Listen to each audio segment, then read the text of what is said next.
get used to. To cope, I worked as much overtime at my job as I could, saving money for my dream of going to college. I was also taking community college classes and was close to finishing my associate degree. I went on a few dates and had a couple of short relationships, but nothing serious. I often found myself with a partner thanks to my teachers. I realized it was not just the experiences that helped me, but the big boost in self-confidence they gave me that made a difference. Around this time, my friends started calling me Looney, or more specifically, Looney Tunes. I began hanging out with some coworkers who also loved riding bikes. They were a bit older than me, but welcomed me into their group. The company had a large lot by a nearby lake where they held their annual picnic and other smaller events. The area had picnic tables scattered about, a building with more tables and a fireplace, and separate restrooms for men and women. To keep out non-employees, they put up a tall fence around the property.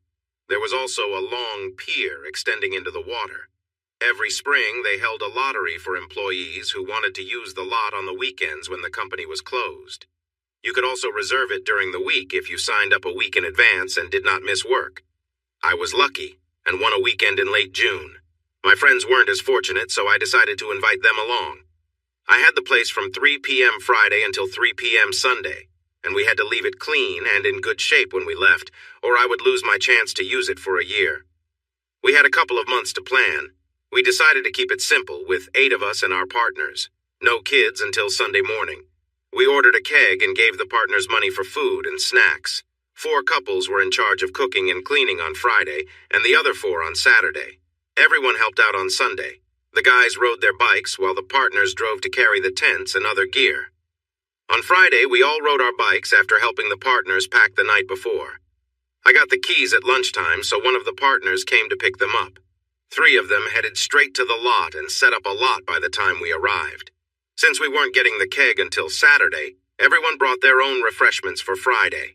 I bought a bottle of mezcal, which turned out to be a bad idea for me. I tend to make silly choices when I drink it. I managed to get someone to pick it up for me because I was still underage at the time, just shy of 20. Since it wasn't my turn to cook that night, my partner and I just relaxed. We had just finished eating and were starting to feel relaxed when we began talking about motorcycles.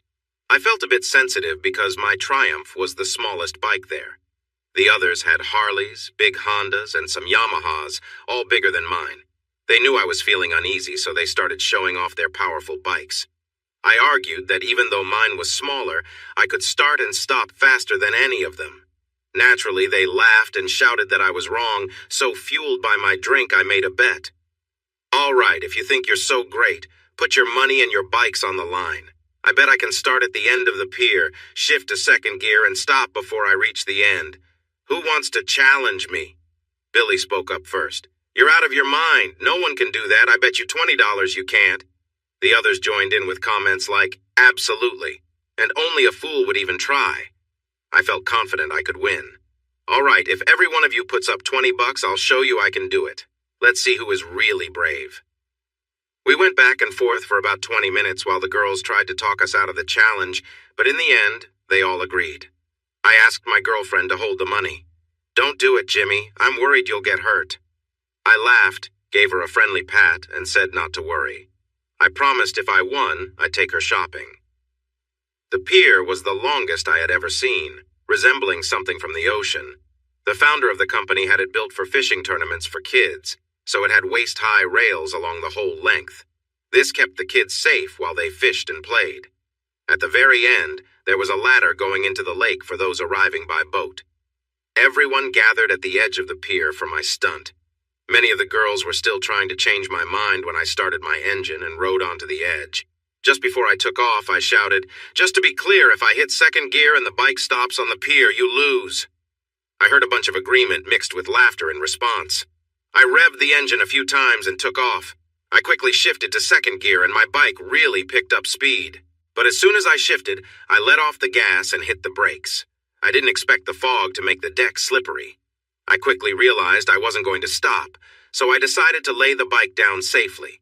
I felt myself sliding fast, with my leg lifted to kick away when I went over the edge. I didn't want the bike to land on me in deep water. But then, I hit the ladder. As I slid sideways, the bike managed to stand upright against it. When it did, I kept my foot on the seat. I rode my bike up a hill and jumped into the water, landing about 10 feet up and 30 feet out. I went underwater and sank to the bottom, which was probably more than 30 feet deep. It seemed to take a long time to float back up. By the time I reached the surface, I heard the girls shouting that I had drowned. I shouted back, loud enough for everyone around the lake to hear, and swam back to the pier. They had moved the bike and almost pulled me out of the water. I was laughing hard while they told me how dangerous I was. Still laughing, I said, I might be crazy, but I'm $140 richer. This started a lot of complaining, but I reminded them that the bet was I would shift into second gear and stop the bike before it hit the water. I did just that, so the bike stayed dry. Nobody mentioned that I had gotten wet. The girls convinced them to let me keep the money. Eventually, they agreed it was worth it just to see what I had done. Billy spoke up for the group and said, I didn't know it before, but you're really something else. A total character. The nickname stuck, and by Sunday it was shortened to Looney. When we returned to work, everyone heard the story. Someone put a picture of Porky Pig on my locker, and soon I was known as Looney to everyone. A few months later, we all had a few drinks and decided to get tattoos. I showed the tattoo artist the picture I wanted. You know this is against the rules, right? He said. But he went ahead and made the tattoo, taking a picture to hang on his wall. A few months later, my old boss from the grill called me. His cook left suddenly and he needed help for the weekend. I didn't have any plans, so I went in. It was good money. Most people at the dance hall recognized me and remarked on how I had changed. I had gained about 30 pounds and my hair was long. I also had a beard now. When Mr. Williams saw me, he almost didn't let me cook. I had a new bike too. A coworker was going through a tough divorce and he needed cash quickly, so I got a great deal on his bike. It was a cool model, but it had a stiff frame. Riding it was a bit rougher than I liked, but it looked amazing. As the night wore on, I took a break and chatted with people I remembered when I mentioned Bob and Barb. Oh, they don't come around much anymore. I heard Bob's health isn't great. I felt mixed emotions about them not being there. I thought of her and Joanne often. Joanne married an accountant and, from what I heard, was happy. I never got an invitation to their wedding. As the dance came to a close, just before midnight, 3 young girls walked in. You could see how nervous they were by the way they huddled together. It was clear they didn't usually come to places like this. They were college freshmen who had dared each other to come because it seemed dangerous. They thought they'd be safe since one of the girls was a local. I was behind the counter selling tickets when I noticed them. One of the girls looked familiar, but I couldn't remember where I had seen her before. They were deeply engaged in a conversation, and I overheard one mention that I must be the owner of the bike parked outside. I took no chances with my bike. I had parked it near the delivery entrance on the side of the building, under a light where I could keep an eye on it from the kitchen. I had to knock on the glass to keep a few curious people from getting too close. Suddenly I heard a commotion in the dance hall, and Mrs. Williams came out. Jimmy, come quick. There's trouble inside, and I don't think Willie can handle it. Willie was the security guard, a part-time sheriff who was in his 60s. I quickly tossed aside my apron and rushed into the hall. 3 guys were arguing about who would take a young lady home. She didn't want to go with any of them and slipped away towards her car as the fight started. They were all quite drunk and kept hitting each other, occasionally bumping into Willie. One of my housemates was a part-time karate teacher, and he had encouraged me to take a self-defense course. Every few weeks he would show me a new move, reminding me to use it only when necessary. I grabbed the smallest guy and pushed him against the wall. He slid down as another guy hit me. It didn't hurt much, but it frustrated me. When he took another swing, I stepped to the side, caught his arm, and sent him down onto the floor. He skidded several feet. In a surprising turn, the smaller guy charged at me. I saw him coming and dodged to the side again. I kicked him hard as he passed, sending him into the other guy just as he was getting up. They both fell over. I walked over to them. This isn't funny anymore. I'm done with this fighting. You got that? The bigger guy raised his hands. The fun had clearly gone out of him. But it was the smaller guy who wanted to keep proving himself. He got back up and rushed at me again. I was fed up with it. He managed to hit me lightly before I reacted. I had gained some weight, but it was mostly muscle from all my hard work at my job. I slapped him hard across the nose, and it threw him off balance. Then I quickly pushed my hand just below his chest, making him gasp for air. Willie returned. He had managed to handle the other guy and sent him out of the building. He held his nightstick, and I knew the guy had probably received a few taps to remind him how to behave. Willie pointed the stick at the other guy and gestured towards the exit. The small guy was still on the ground, struggling to breathe, so I grabbed his feet and started pulling him toward the door. As we moved outside into the lower area, there was a small step down. Then, as we continued, we went down 2 more steps onto a concrete porch. 4 steps led down to the gravel parking lot. I dragged him all the way to the lot, and I'm sure being pulled across the gravel wasn't a pleasant experience. Naturally, everyone from the dance hall followed us outside. While dragging him through the area, I suddenly realized why one of the college girls looked so familiar. I glanced over and smiled. "Hi, Cece, it's nice to see you." The expression on her face was unforgettable. I went back inside and Cece approached me. I thought she was going to hug me when one of the other girls held her back. "Let him clean up, Cecilia. You don't want to get any marks on your dress." I rubbed my cheek. One of the guys I had faced must have had a ring, as I had a noticeable scratch. "Ladies, excuse me for a moment." I went to the bathroom to clean my face. Luckily, I was wearing a black t-shirt, so the marks didn't show on my clothes. I took down my ponytail, combed my hair and beard. I wasn't perfect, but I looked presentable. The grill had closed, and Mrs. Williams and the busboy were tidying up the kitchen. She urged me to leave. "We'll finish up here. I think your friends are waiting for you outside. Thanks for helping Willie. You've always been kind, but I just saw a different side of you. Maybe we should hire you to assist Willie." Cecilia and her friends were sitting in a booth and waved for me to join them. The small brunette began the introductions. "Hi, I'm Beth. This is June, and I'm sure you remember your old classmate." Old classmate? We had never dated. I was from a working-class family, and her father was wealthy, part of the social elite. We had never mixed much. She was 2 grades behind me in school, but we had lockers next to each other. She was very shy. I spoke to her between classes, and we formed a casual friendship. At nearly 6 feet tall and very slender, she faced a lot of teasing, even though her dad was rich. Once, I walked her to her class to protect her from a mean guy. I asked him politely to leave her alone, and I guess he got the message, as no one bothered her again. Not fully understanding the situation, I decided to go along with it. "Hey there, you really look nice tonight." And she did look nice. The skinny girl I knew in high school was gone. She had grown up and filled out nicely. I leaned in to give her a kiss on the cheek, but she surprised me by turning her head for a kiss on the lips. I noticed a hint of something strong on her breath. "Hi there.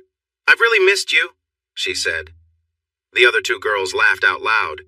Cece patted the seat next to her and I sat down. She held my hand tightly like it was very important to her. June started asking questions. "What's with the Cece? We've never heard her called that. Is she as good a kisser now as she was in high school?" It was my first kiss from her, but her grip on my hand was strong. I can definitely say that was the best kiss I've gotten from her. I guess she's had some practice since I last saw her, and Cece was my nickname for her. I felt her relax her grip, so I must have said the right thing. Beth burst out giggling again. "You're joking, right? The Virgin Queen? We've never seen her with anyone until now. She never mentioned she was with a tough biker before." I didn't look like this in high school, but I have to say, once you get her going, she is really amazing. I remember once when Oops, maybe I better not share that story. We should keep the Virgin Queen image intact. The other girls laughed and asked for more fun stories. Cecilia looked like she wanted to hug me and also scold me at the same time. I told them I wouldn't share secrets. If they wanted stories about her, they should ask her. After a little while, I excused myself to check on Mrs. Williams and ensure everything was closed up for the night. When I returned, the girls were gone. I asked the busboy where they went, and he told me they had left. I shrugged. Maybe it was just a silly fantasy. What I didn't expect was to see Cece leaning against my bike. "Where are your friends?" I asked. She looked down at the ground. "I told them I was going home with you, so they left." That was surprising. "Are you?" "Am I what?" "Going home with me." She looked a bit unsure. "No, I wanted you to take me home. I was tired of being the good girl in our group. Tonight will definitely lead to some interesting talks in the dorms when I get back to school. Thanks for helping me out. It was worth it, but nothing is free. There's a little cost. She looked more worried now. It had been 3 years since she talked to me, and she didn't know what I might be like now. She started to plead. Please don't make me do anything. I want to wait for my husband. Please, Jimmy. I admit I enjoyed teasing her a little. Let's see, what could be a fair price? I got it. I'll need a kiss as nice as the one I got earlier and then another when I drop you off. How does that sound? The grateful look she gave me made my night. That's it? A few quick kisses? You drive a hard bargain, but fine. Before I knew it, she pulled me close, wrapped her arms around me, and gave me a big kiss that seemed to go on forever. I could tell it made an impression on her because she leaned against me a few times. She pulled back with a little smile and asked if that was enough for the first part. Wow, yes, it was. It was so good that I need a moment to gather my thoughts. I don't want to drift off on the way home. You silly man, you're just as charming as you were in school. Now how do you ride this thing? I was glad it was nighttime. She had to adjust her dress, just to sit properly. No peeking now, she said with a playful tone. You think I won't look? Nice outfit. I've never seen anyone blush so much. It was a nice outfit, though pretty revealing.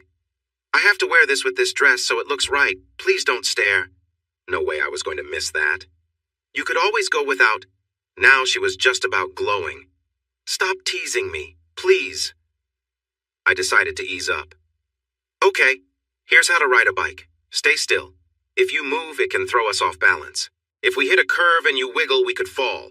Don't try to talk, just lean against me and hold on. I gave her my jacket and a spare helmet. My bike was loud, especially in the quiet night. I started slowly to ease her fears. She was tense at first, but I felt her relax after a bit.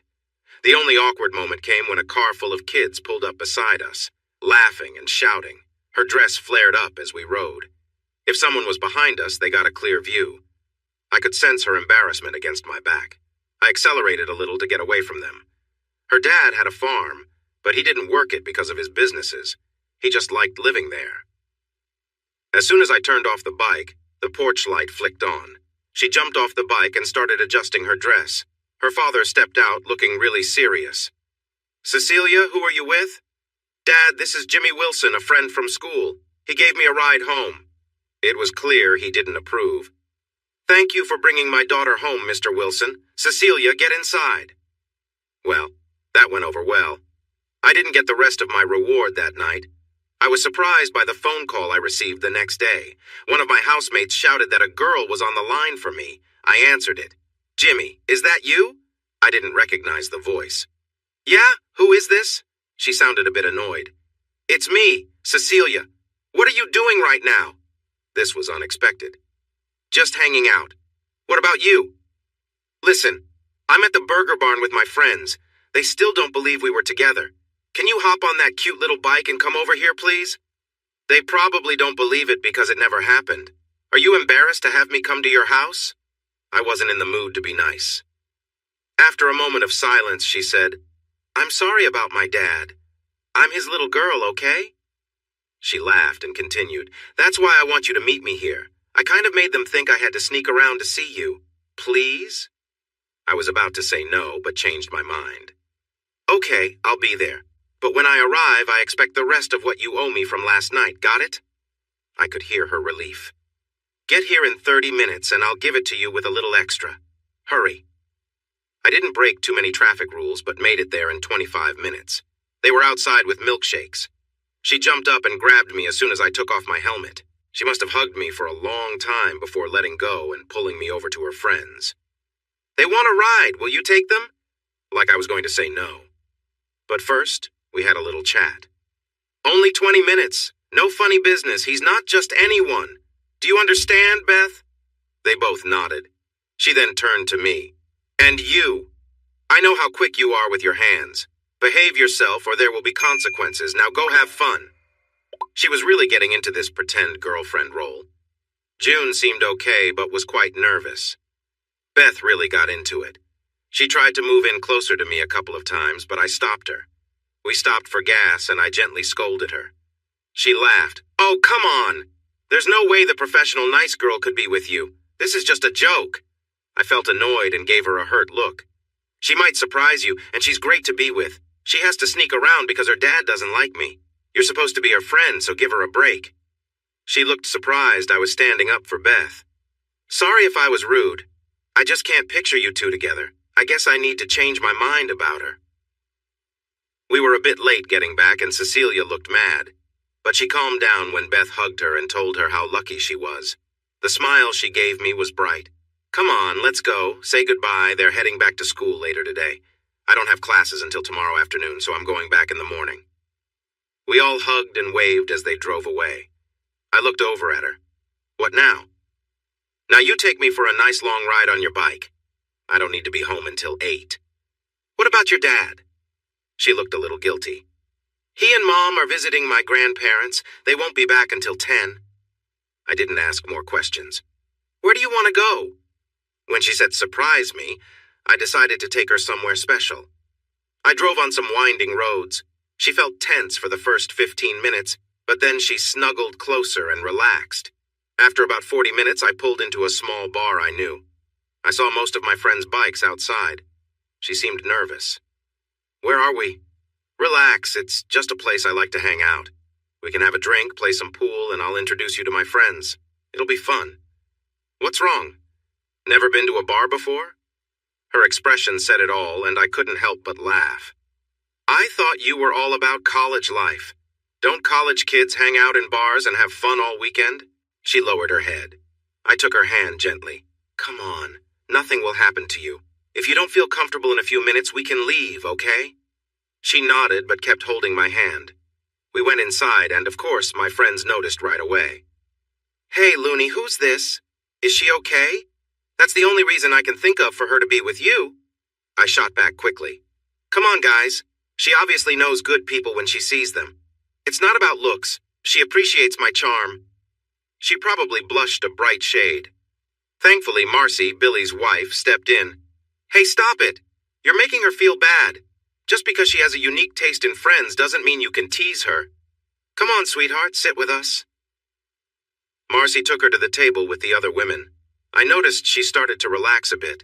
She even looked over at me and smiled a few times. I sent a round of drinks to their table and left them to enjoy themselves. A few minutes later, she came over to me at the pool table. I sensed her soft touch on my back.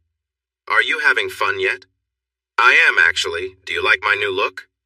She had talked to Marcy about her tangled hair from the bike ride. Marcy had given her tips and helped her style it in a braid. The bar sold shirts with their logo, and she had bought one to wear. You look great. A real biker girl. She lit up at the compliment. I wish my friends could see me now. I got an idea. The bar had an old camera they used when someone did something funny or silly. They took pictures and put them on a wall for fun memories. I spoke to the bartender, and he put fresh film in the camera.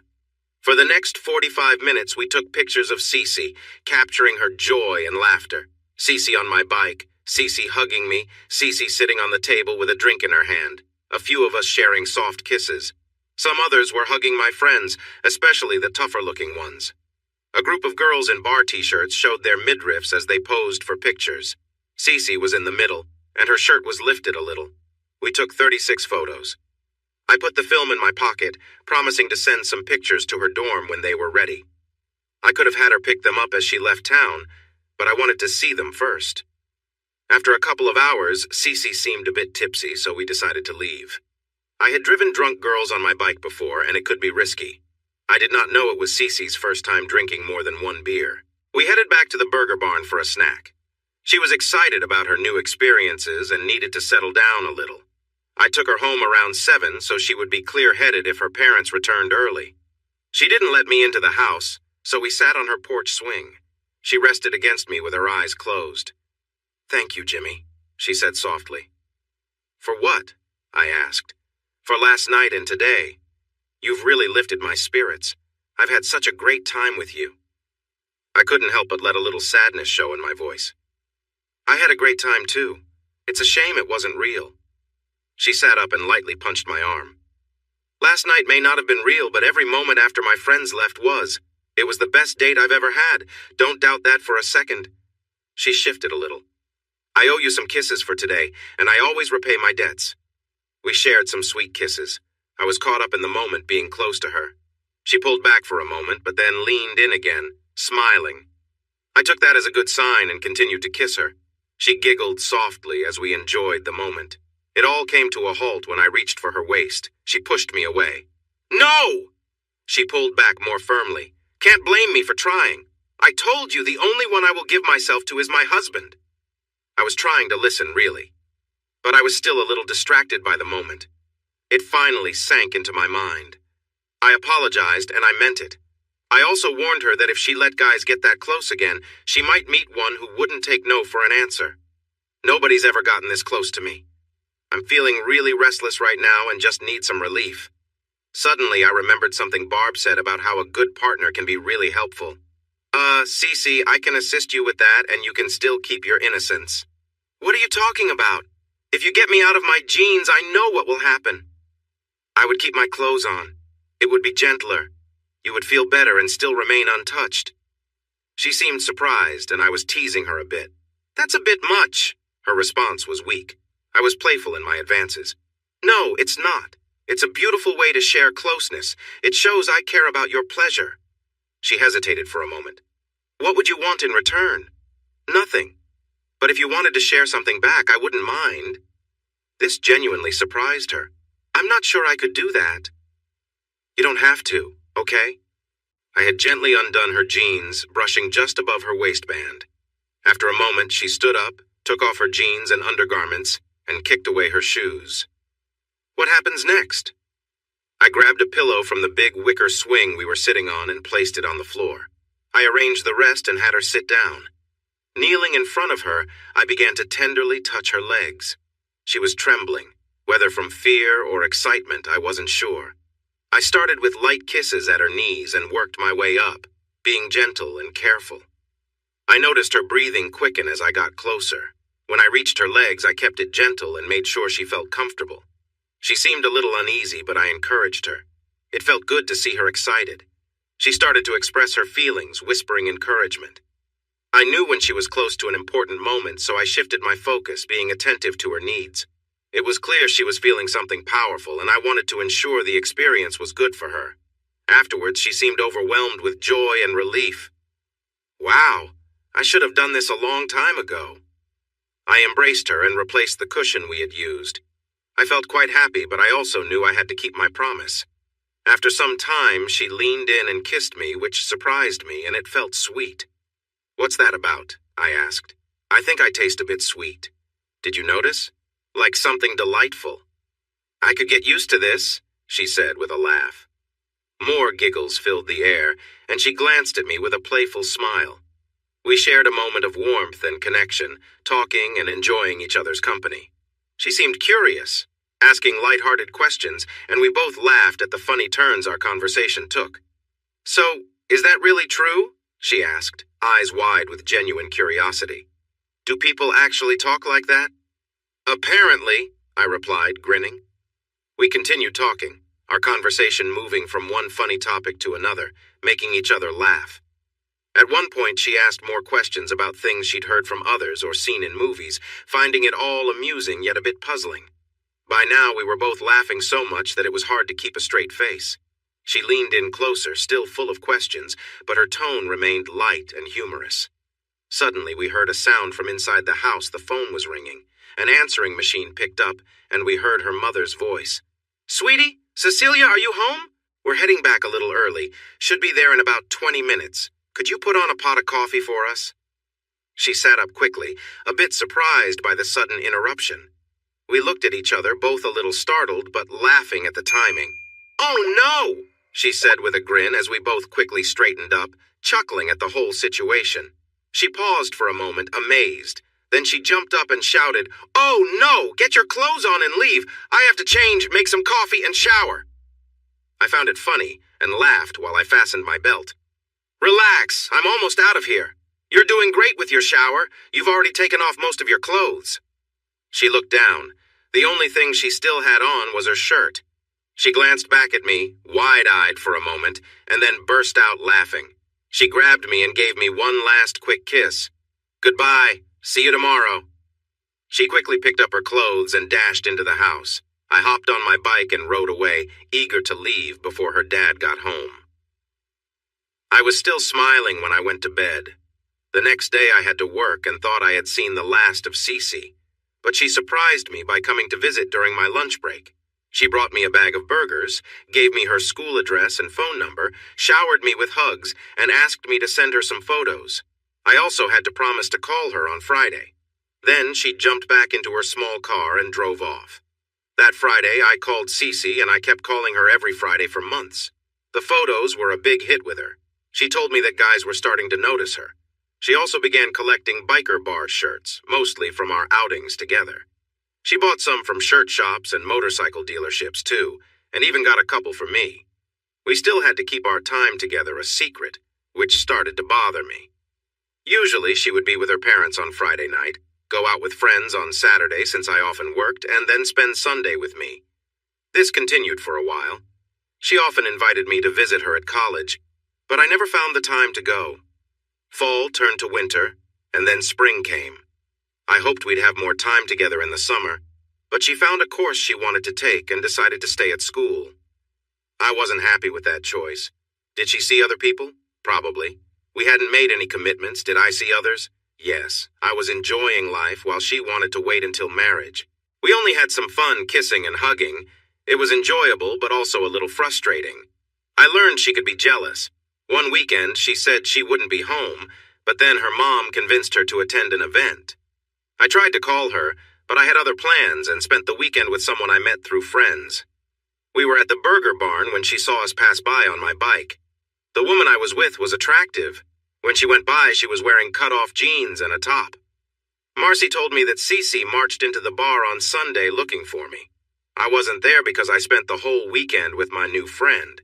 Marcy mentioned some unkind things about me, but she waited for 2 hours for me to show up. I felt bad for missing her, but she said she wouldn't be free. I took her word for it. When I heard she talked badly about me at the bar, I decided not to call her the next Friday. The saying about a woman scorned came to mind when she walked into the dance hall the following Saturday. I was in the kitchen when she asked for me. Mrs. Williams, who managed the dining area, came to tell me she was there. It was still early in the evening and I was busy, so I said it would take some time, but I would come out as soon as I could. After about 40 minutes, I realized she looked upset. She started to talk, but I interrupted her. "Not in here, it's too hot. Let's go outside." I didn't wait for her to reply and walked past her. We stepped around the side of the building where I parked my bike. I took a seat on the steps and looked up at her. "How are you, Cecilia?" She didn't like when I called her that instead of Cece. "I'm angry. Where were you last Sunday? I was waiting for you at home." "You said you wouldn't be home. I made other plans. You returned Friday but didn't let me know until Sunday morning.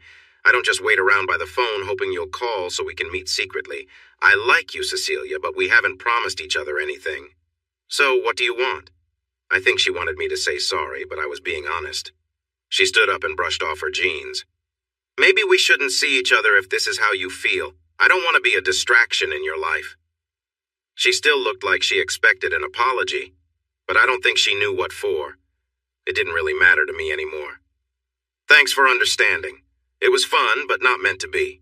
You're really pretty, and I understand why you wouldn't want to be seen with me in public. I hope the man your dad picks for you is good enough. Goodbye, Cece. I will miss you." I gave her a quick kiss on the cheek and went back inside, locking the door behind me. Cecilia didn't take the rejection well. She knocked loudly on the door and yelled for me to come out. When I didn't respond, she made a scene in the dining room. Mrs. Williams warned her that if she didn't calm down, she would have Willie escort her away and call her father. That threat made her quiet. I could hear her from the kitchen. She seemed really upset when she sent me a message through Mrs. Williams. "You tell him he can't just walk away from me. This isn't over at all." Then she went outside and knocked my bike over. I was really angry. Who did she think she was? I missed her, though, but I tried to move on with my life. I dated, hung out with my friends, and worked as much as I could. I graduated from my community college. My parents and sisters were there for the ceremony. I thought I saw Barb and Joanne for a moment. I looked for them, but I might have been wrong. What surprised me was Cece. She appeared out of nowhere while I was with my family and hugged me before I could react. She gave me a kiss that made me check my teeth to make sure they were all okay. After breaking the kiss, she congratulated my parents on my success. Then she introduced herself. "Hi, I'm Cecilia Morgan. You might know my dad, Warren. Everyone knows him. I've been Jimmy's girlfriend for a while now. I'm happy to finally meet you. We've tried to meet before, but because of school, work, and me being away at college, it hasn't worked out. But I'm here now, and I want us all to go to the Angus house to celebrate. My treat." She had a strong grip on my hand. My fingers felt numb. She had some of the strongest hands I've ever felt. "Cece, what are—" Before I could finish, she leaned over and whispered in my ear, "Just go along with this. Don't spoil the moment for your parents. Look at how happy they are. We'll talk later, I promise." I wasn't sure what made my parents happier, me being the first in the family to graduate, or the fact that I was dating the daughter of the richest man around. She convinced my sisters to ride with her to learn more about me. Since we were passing by the college on the way home, I rode with my parents. As soon as we got in the car, the questions started. My mom began. "So, Warren Morgan's daughter, how long has this been going on? Are you serious? Have you met her parents? What's she like? Is she as nice as she looks?" "We've been seeing each other off and on for about a year. I've met her dad, but not her mom. She's nice, but she can get angry." I skipped the part about being serious. I mentioned her anger because I remembered having to repaint my bike after she knocked it over. The rest of what I said was mostly true. My dad noticed my vague answer. "So, is this going anywhere?" I decided to be honest. "I have no idea. We went through a tough time not long ago, but things seem to be getting better now." Mom smiled and said, "True love will always win." The Angus House was the fanciest restaurant in our small town. When we arrived, my sisters surrounded Cece, looking up to her like she was a star. My youngest sister, just 11, held her hand and looked at her in awe. She punched my arm playfully. "The girls say you were mean to them when you were little. I don't get why they like you so much." I had nothing to say. Cece walked in like she owned the place, and everyone treated her that way. We got the best table in the restaurant. She let everyone order what they wanted, but insisted my dad and I get the biggest steak on the menu. She also ordered dessert for everyone, Mississippi mud cake, the restaurant's specialty. She made sure to stay close to me the whole time. She had everyone hanging on her words. When she brought up our recent disagreement, all the girls looked at me sharply, and my dad gave me a disappointed look. I felt like a fool. But when she said we were working things out, everything was okay again. We ate until we were full, and she ordered a whole cake for my parents to take home. When we all got into the station wagon, she kissed everyone goodbye, even my dad. They were all big fans of Cece. We stood by her car and waved as they drove off. As soon as they were gone, I tried to pull my hand away, but it felt like she had it stuck there. "Give up, Jimmy. I'm not letting go until we talk." I scoffed. "Talk? About what? You want your secret toy back? Those college guys not doing it for you? What do you want, Cece?" She was genuinely upset and started to cry. "I was wrong, okay? I was not nice to you and took you for granted. When we go out again, you need to pick me up at my front door. My dad will shake your hand and my mom will check you out. Next Saturday at 7 o'clock, and don't be late. Just one thing, please drive your car. The bike might be too much for our first official date. I have to leave soon to get back to my dorm. My friends don't know where I am, and I don't want to worry them. In the meantime, you need to kiss me. No arguing. Do you understand? Do I get a choice in this?" She shot me a stern look. "Not at all. Put on some lip balm and get to it. And I mean now, you're way behind." I couldn't really argue with that. When we finally stopped, she had one more demand for me. I had to visit her at college in the next 5 weeks. We went on a few dates after that. I always made sure to bring her back on time, since her father would be waiting up, checking that everything was okay. He looked pretty unhappy, but he didn't say anything. 2 weeks after our last date, I drove to her school, Mountain State University. It mainly focused on teaching, with a bit of engineering and a decent chemistry program. I took some vacation time from Thursday to Tuesday. On Thursday, I cleaned my bike, got my hair cut to look nicer, and packed my bags. I left on Friday at 7 in the morning. Cece had told me that her last class ended at 1 on Fridays, and she usually returned to her dorm by 2:30. The drive was just under 4 hours, but I planned to stop for breakfast. Maybe I was nervous because I got to her dorm by 12:45. She had no idea I was coming, so it would be a big surprise. Her dorm was an old motel off campus. It had closed down when there was a need for more housing, so the university bought and fixed it up. It was a large 2-story building with a big courtyard in the back. It was for girls only, but sometimes boys stayed over. It was May, just before the end of the school quarter. The day was sunny and bright, perfect for a bike ride. When I arrived in the parking lot, there were girls everywhere, but they seemed to stop for a moment as I took off my helmet. Some even looked surprised. I always wore a full-face helmet, while most of my friends preferred smaller ones. I liked it because it protected my face, especially from bugs when I rode fast. I stood for a moment, enjoying the breeze on my face after wearing my helmet for a while. I fixed my hair and beard and walked towards the nearest girl. "Hi, can you tell me where?" That was all I said before she gasped and ran away. Maybe she didn't live here. I knew Cece's room number 204 was on the second floor. I looked up and saw room 210, so I started up the stairs. The girls moved aside as if I was carrying something scary. I knocked on room 204, hoping she might have skipped class. The door opened, then quickly shut again. Moments later, it opened just a little with the safety chain still on. A petite blonde peeked out. "Can I help you?" I tried to smile reassuringly and asked for Cece. "Who?" I realized my mistake. "I'm sorry, I meant Cecilia Morgan. I'm Jimmy Wilson. She invited me up for the weekend. Is she here?" "You're Jimmy Wilson? Wow, I thought she made you up." She was about to take off the safety chain when she hesitated. "Show me your tattoo." "Why?" "Because she told me what it was. That way I'll know if you're real." It felt unusual, but I rolled up my sleeve. She seemed satisfied, but still a bit nervous. I thought it would be best to go to a restaurant or bar to pass some time. I told her I would return around 3. "Wait, you caught me at a bad moment. I thought you were one of the girls. We usually wear comfy clothes at home. Go down to the courtyard. I'll be there in a moment." I assured her she didn't need to change just because I was around. She blushed and shut the door in a hurry. They gave me my own table and sat as far away from me as they could. A few minutes later, she joined me. I reached out my hand. "You must be Amy. It's nice to meet you." She took my hand. "It's nice to meet you too. We all thought my roommate made you up. You and the Virgin Queen? That's her nickname." She laughed. It was nice to hear. "Looney Tunes and the Virgin Queen.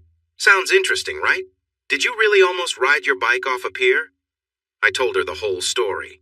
Her laughter was delightful. As time passed, more girls joined us around the picnic table, eager to hear stories about Cecilia. They were amazed when I shared how she once got mad at me and kicked my bike over. Amy asked my age.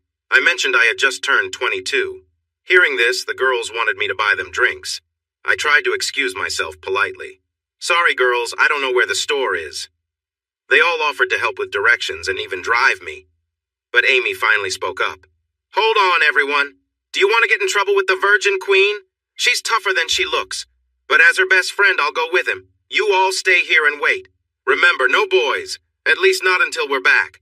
Come on, Looney, let's go. Oh, we're taking your bike." "Sorry, my bags are full. We'll have to take yours." That was all I managed to say before 4 girls started unpacking my things. I worried they might tip over my bike. Amy told them to put my stuff on Cecilia's bed. Even at a college far away, I couldn't escape my nickname. We set off together.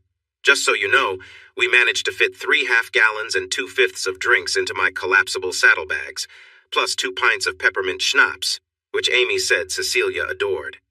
When we returned, Cecilia was there, hands on her hips, with a big smile. As I parked my bike, she called out, "Amy, what are you doing? It took me a year to break in that seat. Don't mess it up." She pointed at me. If you mess with my friend, I'll take care of it. Now let's enjoy some fun." She pulled me in and gave me a big kiss. I think all the girls living there, plus a few others, were watching us. I made sure to give her a little playful nudge to show off. Then she lifted up Amy and spun her around. She set Amy down and laughed. "Still think I made him up?" We shared some drinks and headed to their room for a while. She mixed my clothes with hers in the dresser. I planned to stay at a motel, but didn't want to say so in front of Amy. By 5 o'clock, word got out that a party was happening. Guys arrived, and we pooled some money for hot dogs and snacks. They had a couple of grills going. I told Cece I wanted to take her somewhere nice, but she shook her head. Are you kidding? Because of your stories, I've become quite popular. We're staying here and I'm going to show you off whenever I can. Get ready for a good time. I made peace with a simple meal and settled for burnt hot dogs. I wasn't a big drinker, so I gave Amy money to buy some beer. She insisted we go with her, and she convinced Cece to let me join her in the store. They knew some college kids working there. We grabbed a cart and filled it up with more snacks and several cases of beer. When we reached the checkout, it was one of Amy's friends, and she was all over me.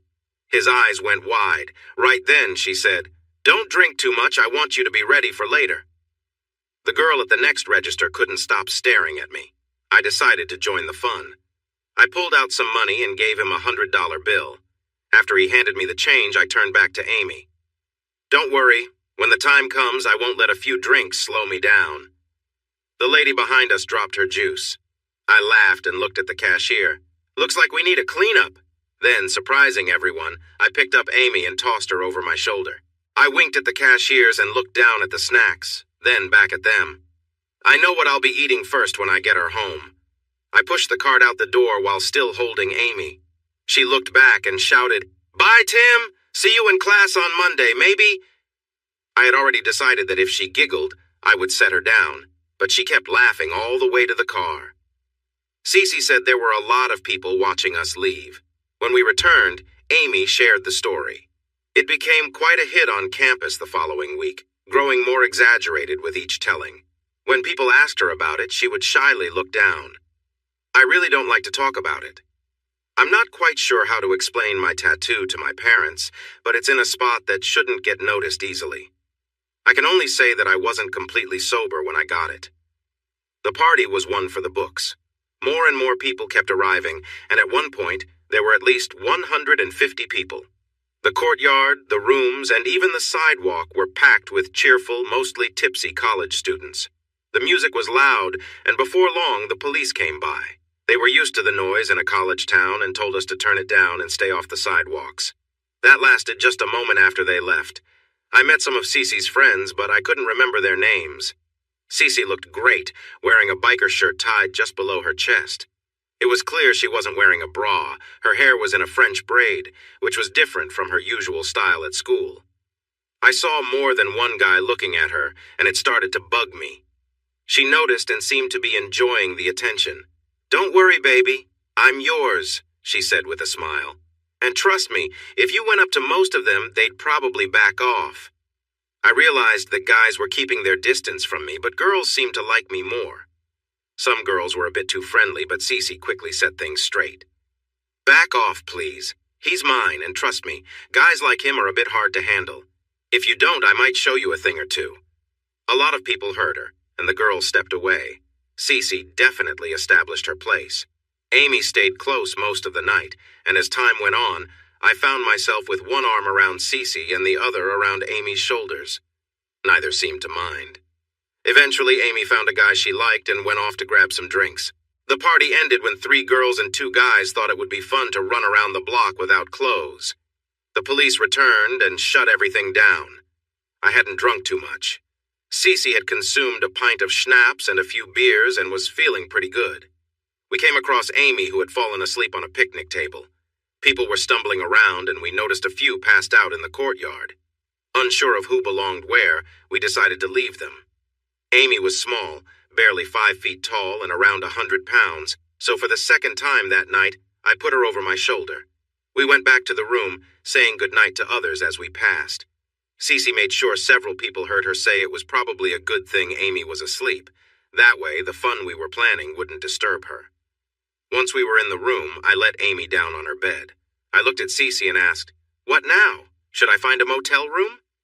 She shot me a look that was almost fierce. "No way are you leaving this room. I'm here to help you get Amy ready for bed, and then we can have a cozy time together." I took off her shoes while Cece gently pulled down her jeans. We both worked together until they came off. She was naturally blonde. As a guy, I couldn't help but notice. To her credit, Cece only said, "Lift her up so I can fix the bed." I carefully held Amy up while she adjusted her clothes. Once I laid her back down, I tucked her in. Cece turned down the covers and gave the bed a gentle pat. "Come on, it's time for bed. Can you help me with her clothes? I quickly got to work. Her jeans came off easily. She had the same underwear on from the night I took her home. She had mentioned wearing them just for me. Then she surprised me by taking off her top. You've been looking all night, so I thought you'd like to see more. Now let's get cozy. She slid under the covers and looked at me expectantly. I was soon ready to join her. The thought crossed my mind that she might have changed her mind about waiting until marriage, but I pushed it aside. Do what you did the night we were on the swing, please. I took my time, enjoying the moment. I teased her, bringing her close to excitement and then easing back. After a few times, she was pleading with me. Please, I really need this, just a little more. Her sweet plea melted my resolve, and I focused entirely on her. She leaned back with a happy sigh. If this is better than before, I think I might want to get married soon. It's your turn now. She didn't have much experience, but she was eager to learn. I guided her, and she listened well. Even when I warned her, she kept going. It was a little messy, but she did great. Afterward, she wiped her mouth and joked that I should cut back on salt. She said goodnight, but was surprised when I told her we weren't done yet. The next time was even more thrilling for her. Just then, Amy woke up and headed to the bathroom. She later mentioned that seeing me and Cece in a funny position was one of the most surprising sights she'd ever seen. Then she rushed to the bathroom and got sick. We didn't realize anything was wrong until Cece heard her. "Oh, poor girl," she said, getting up to help. She called me to join her. I went in quickly, too. Amy didn't make it to the sink. The bathroom was a mess, so we worked quickly to help her. We carefully got her cleaned up in the shower. After drying her off, Cece made her take some medicine and drink water. We tucked her back into bed just in case she needed to rest again. When we laid her down, Cece commented, "She really is lovely, isn't she?" And she was.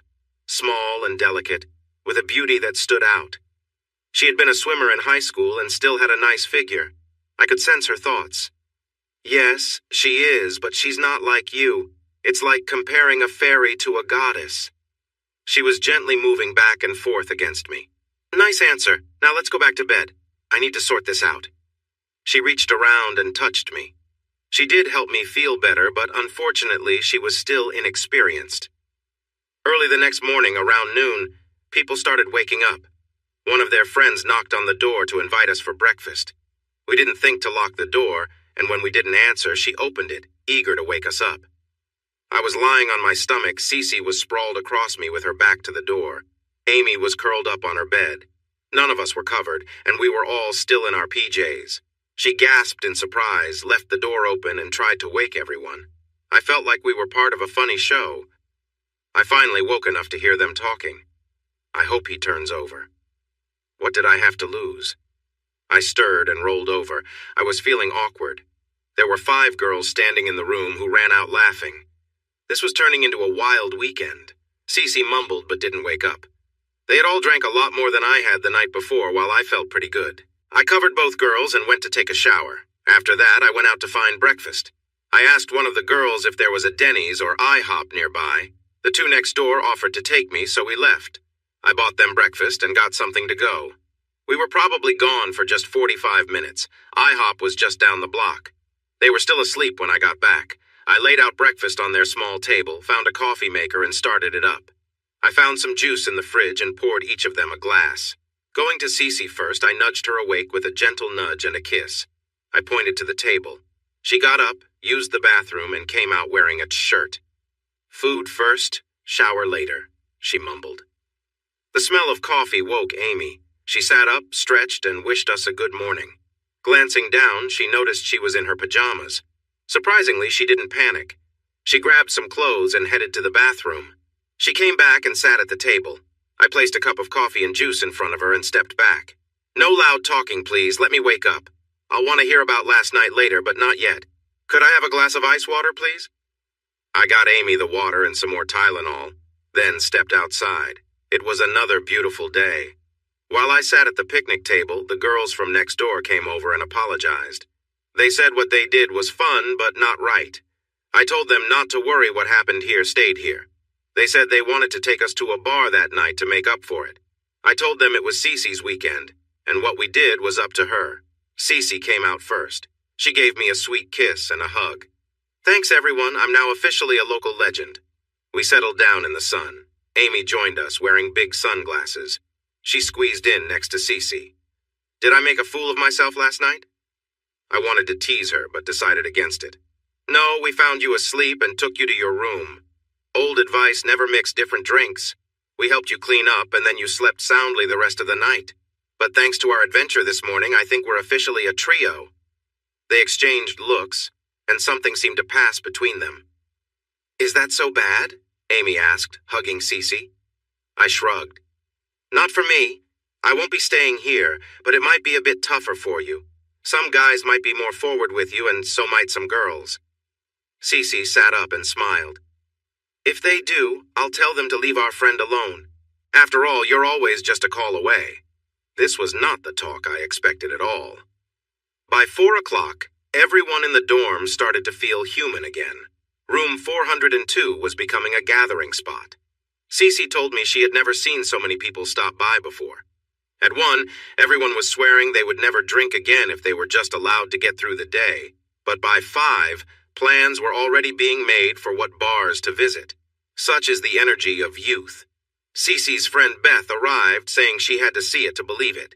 Every time I sat down, Cece was on one side and Amy was on the other. They said it helped keep the rumors alive. Her eyes were wide. Girl, I've been hearing wild things. Some of it might just be true. Cece didn't confirm or deny anything. I didn't help when I joked about wishing she could join us, but I didn't have a free hand at the moment. Amy just hugged me tighter, saying she wouldn't give up her spot. Beth left with a smile and a shake of her head. Amy, Cece, a girl named Flower, and Jan began planning our night out. Jan and Flower wanted to go to a new bar, but Amy was unsure. Cece, as the tiebreaker, said she hadn't felt scared in any bar as long as I was with her. That should have raised a flag for me. Before we did anything, I wanted a good meal. Burnt hot dogs and pancakes weren't enough to keep us going after 2 days. They suggested Chinese food. It was tasty, but a bit expensive. Cece insisted on paying and made a fuss about it.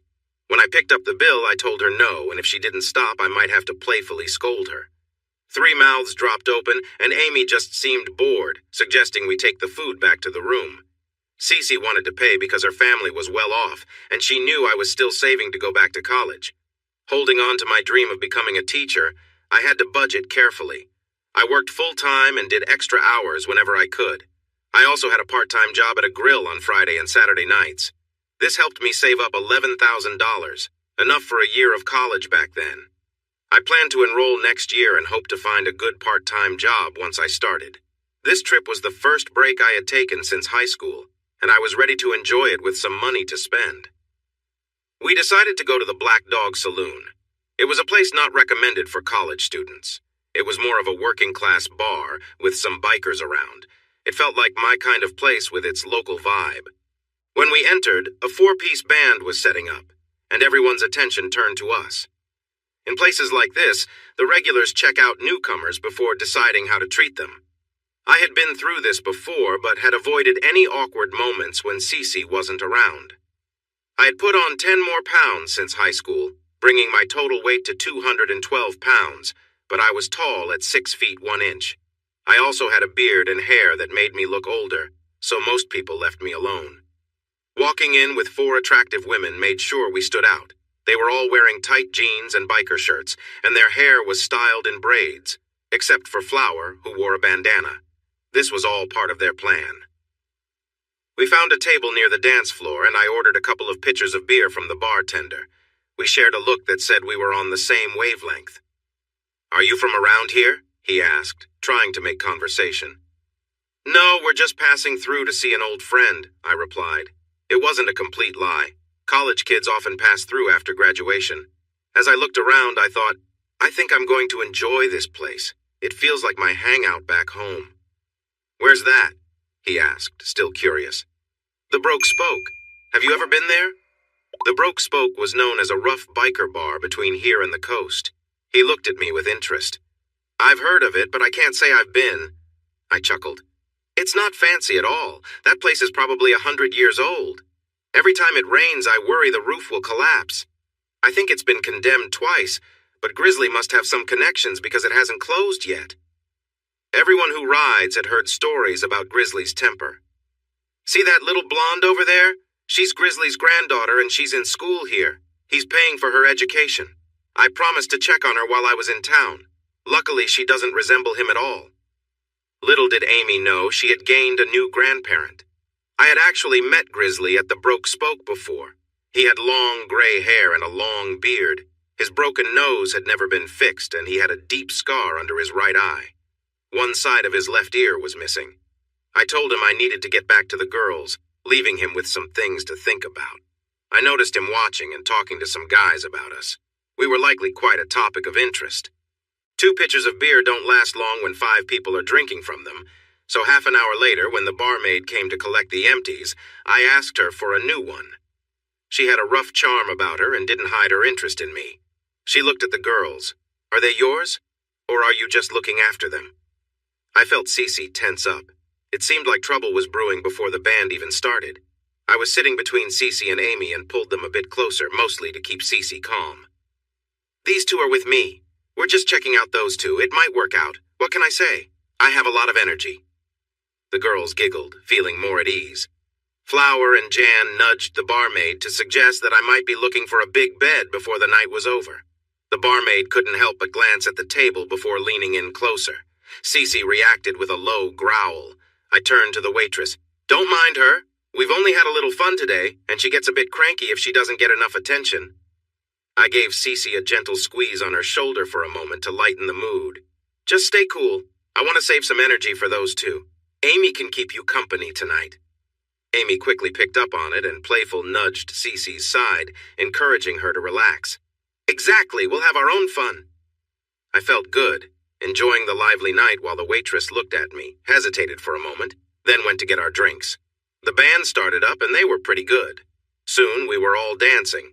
I danced with each girl, except for the slow songs which Cece took. After the second set, she suggested I dance a slow one with the others to keep things balanced. It was strange, but the girls wouldn't dance with anyone else but me, likely still feeling shy. I spotted a decent-looking guy at the bar and walked over to buy him a beer. He had been glancing at Flower since the band began. Hey there, can you do me a favor? My girls love to dance, and I can't dance with all at once. Would you dance with them? No funny stuff, though. They're all going home with me. If they say no, it means no, understand? He looked at me like I was offering him something amazing. I brought him over to my table. Girls, this is Todd. I hear he's a great dancer.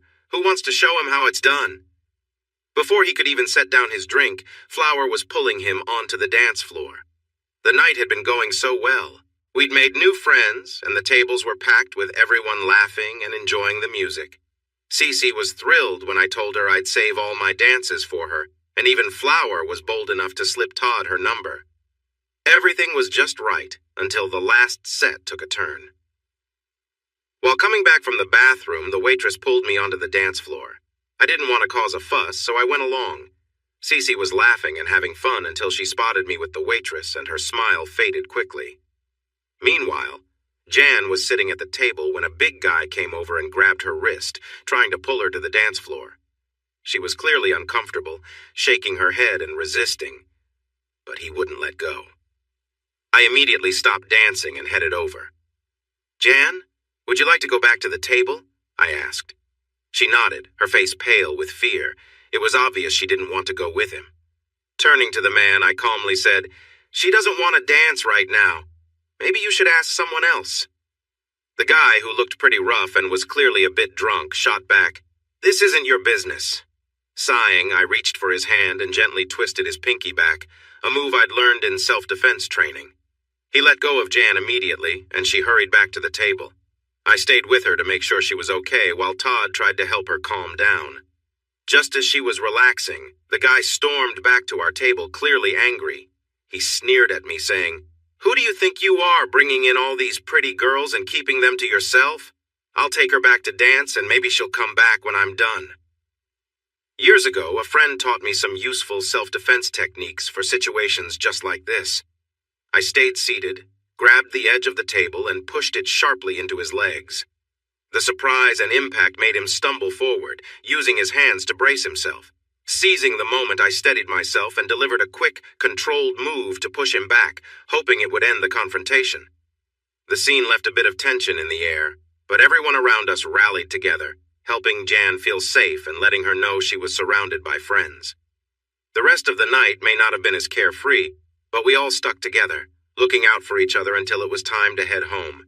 Your elbow is much faster and stronger than your fist, and I was not being gentle. The man fell to the floor, unconscious. Todd stared at me in disbelief. Jan stopped crying and even smiled for a moment. She started to go over to him, perhaps to kick him, but I stopped her. "That's enough, Jan. He can't hurt you anymore." Meanwhile, back on the dance floor, things were getting lively. Cece and I passed each other.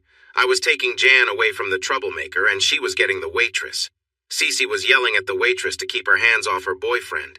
The waitress fired back, saying if she ever got me, I wouldn't stick around. Cece was big and sensitive about her weight, so it stung.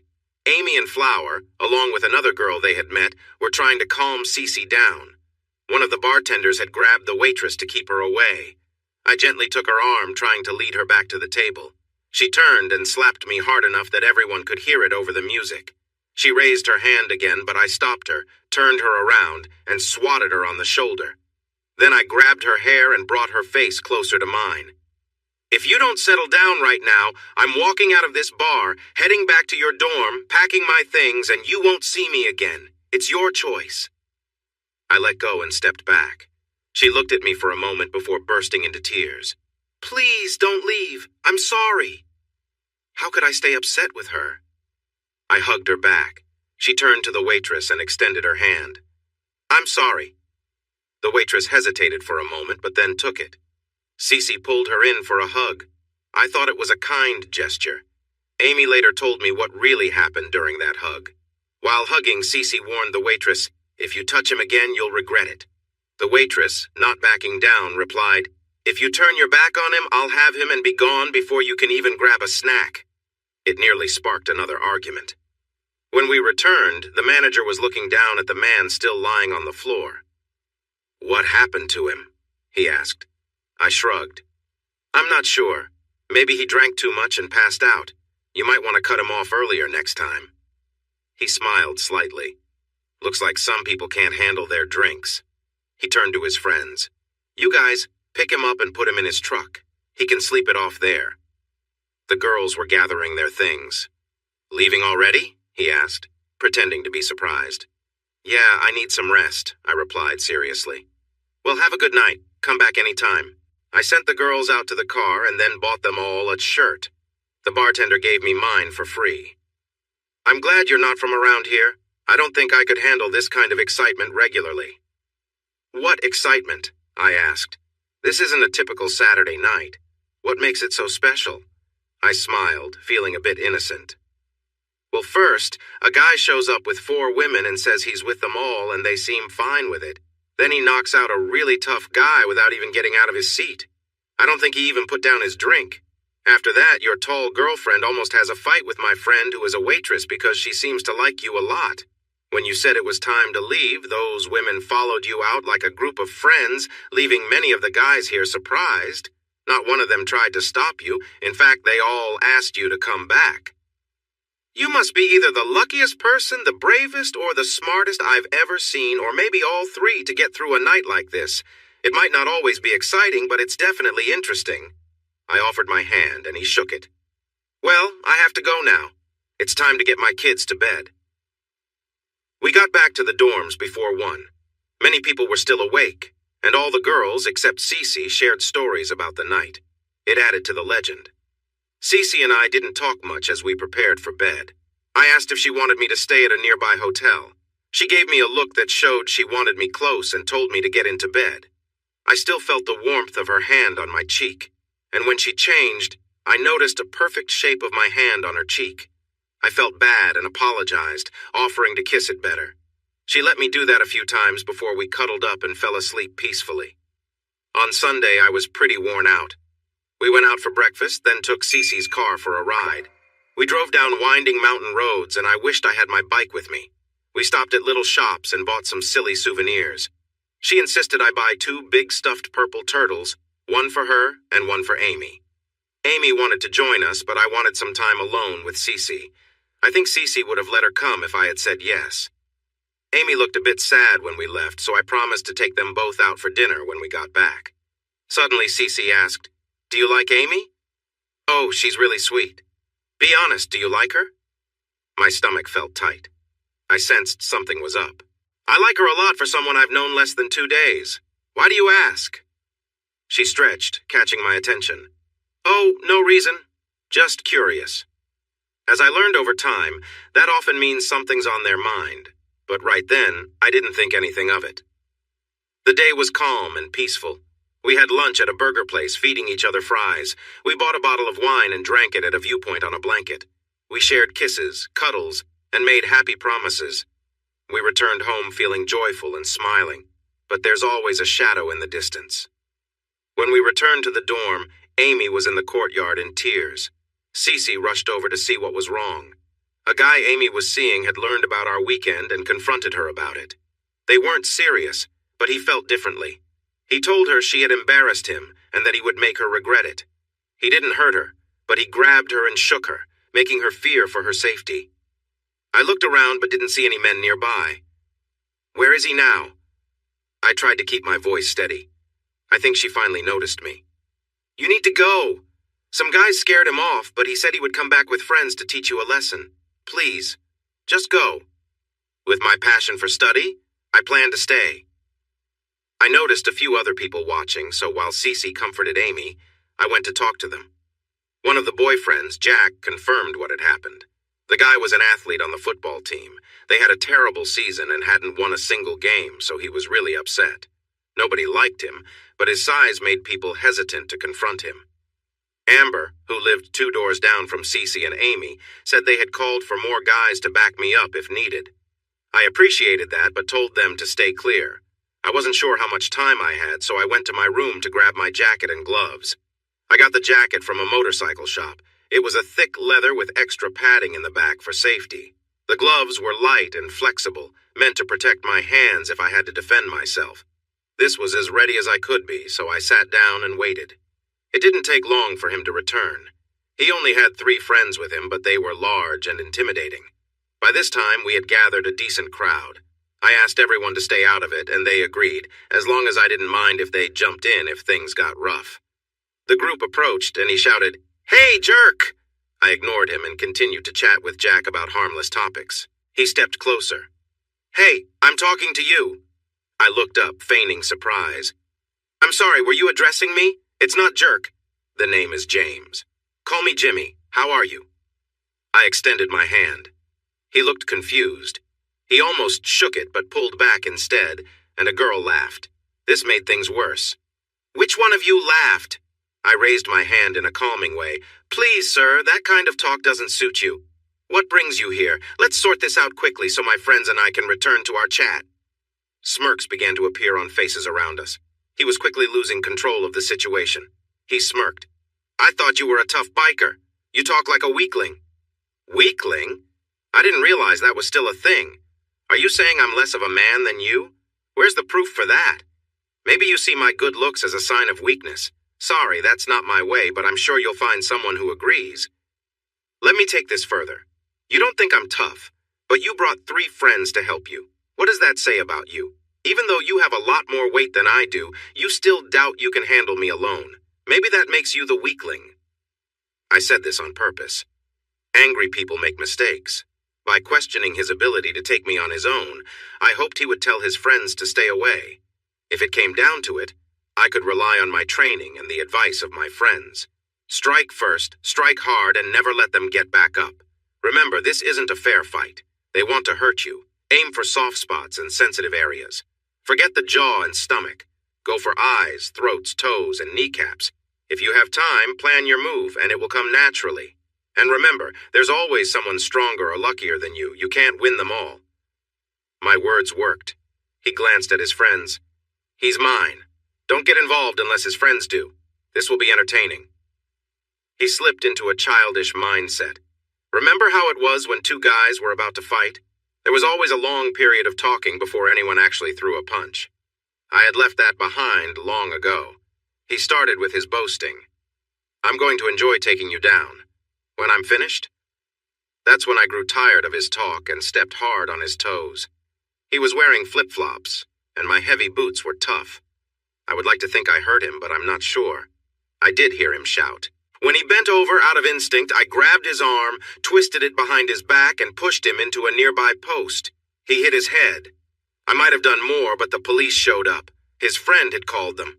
The first officer looked familiar. Surprise, it was Todd from the bar. He looked down at the guy on the ground and then at me. Looney, good to see you. What happened? Nice to see you, Todd. This poor guy tripped and fell. Flip-flops can be tricky. He looked at the crowd. Is that what happened? He got a lot of unclear responses and shrugs from bystanders. Even his friends didn't say anything. They looked worried about their scholarships, maybe. He glanced down at the fallen athlete. Sir, do you want to make a report? Do you need medical help? I think the pain made him think twice. He said he was okay, even though blood was running down his face. I had one of the girls bring him a towel and some ice. If looks could hurt, I would be in big trouble, but he and his friends left. Todd told the other officers that he wanted to investigate and maybe talk to a witness or two. Flower was around him, and I think they understood what he meant by investigate. They left smiling, telling him not to take too long. We all sat at what was becoming my table. So, Looney, how much longer are you staying? I told him I was leaving on Monday. Good. I like you, but there's something about you that makes people lose their balance. They fall down a lot, especially if they're not nice. I'd hate to see that happen more often. He shook my hand and left after getting a date with Flower for Saturday night. Amy was still a little nervous. They didn't know it, but I had rented a motel room for the night, planning to have a really nice sleep with Cece in a bed big enough for us. Of course, Amy wouldn't stay in the dorm alone, so we took her with us. I didn't mind. I actually liked Amy. I packed my bags while they packed a small suitcase. The room was nice with just one king-size bed, which I had asked for. They didn't let me dwell on sleeping arrangements before we showered. I would have been happy to help, but they declined my offer. We walked to a nice steakhouse for dinner. The food was great. Afterward, we strolled back, discussing the weekend and agreeing it would be hard to top. The girls seemed a bit quiet. Back at the room, I turned on the TV and tried to unwind. I was in the only chair while they sat on the bed, whispering. They invited me to join them on the bed because we had things to talk about. My senses were on alert. Do you think Amy is pretty? Warning bells rang in my head. Yes, I do. I think I've mentioned that before. Why do you ask? They blushed and exchanged sidelong glances until Cece spoke up. We want her to be close to you, too. I sat up straight as my feet hit the floor. What did you just say? Cece smiled. We talked about this. I want to wait until marriage. You enjoy being close with others. Amy feels the same way. I think I might marry you someday, but until then, I don't want you with those girls from the clubs. This works for everyone. You can thank me later. I stood up, took her arm, and led her to the door. Please give us 15 minutes alone. Go to a bar, a library, or a park, but just go away for a bit. By the way, if we get married, I'll be the one asking. I gently pushed her out the door and then turned to Amy. Now you explain everything. I need to know, was this your idea or hers? If you're not honest with me, I will figure it out. Speak up. She avoided my gaze. Well, it started out as her idea, but I kind of liked it. I like you. Why? I don't think Cece realizes what she has. I actually listened to you talk. At the bar, you were just being yourself. You knew lots about trucks and engines. But when we were with our friends, you were different. I'm studying English. You've quoted poets like Tennyson and Frost. You had a deep conversation about psychology with Flower, who studies that. I think you lost her at times. Jack, the engineering major, was impressed when you explained how old gold mines used honeycomb designs to hold up soil. You've got so many layers like an onion. I want to learn more about the real you. So I read a lot and remember it. If you think I'm clever, you should know I'll keep digging until I find the truth. Truth? Her eyes showed desperation. Truth, I said firmly. I'm in love with Cece. That surprised me. How do you define love? I'm bisexual. I want to be with her. Is that what you wanted to hear? Not quite. If you want to be with her, why are you talking about being with me? I love her. She loves you too. I believe you love her as well. If we all care for her, maybe we can make it work. I feel an attraction to you. It's just that I like girls more than any guy I've known. You see? That didn't make sense to me. This won't end well. Someone will get hurt. Are you sure this is what you want? No, but this is as close as I can get. Just try it one night. If you don't want to afterward, I'll understand. I need time to think about this. I sent her and Cece out for at least 30 minutes. They went shopping while I sat alone, trying to find a way out without hurting them too much. Then I had an idea just as they returned. I greeted Cece with a warm kiss. Thank you, that was sweet. She smiled brightly. Then I kissed Amy. Thank you, that was sweet. She had tears in her eyes but was smiling. I sat them both down. I've thought it over. I want to propose something else. I'd like to be with Amy, but I need Cece to be with her too. In unison, they exclaimed, What? It's simple. You want to be close to Cece, right, Amy? Cece, you want to be close to Amy too. The only way to make this fair is for all of us to be in this together. We can share this without blame. That's my offer. I believe Amy will agree, so the choice is yours now, Cece. In or out? I asked. Her expression gave me the answer I expected. That's what I thought. Feeling relieved, I sat down, trying to keep things calm. Amy glanced between us, eyes filled with uncertainty. She seemed hopeful, and her gaze moved back and forth, waiting for a response. Minutes passed in silence. Then, with a quiet voice, she said, All right. Amy leaned closer, looking at her intently. All right, what? All right, I'll try it. But let's keep things simple, okay? No rushing into anything, she said hesitantly.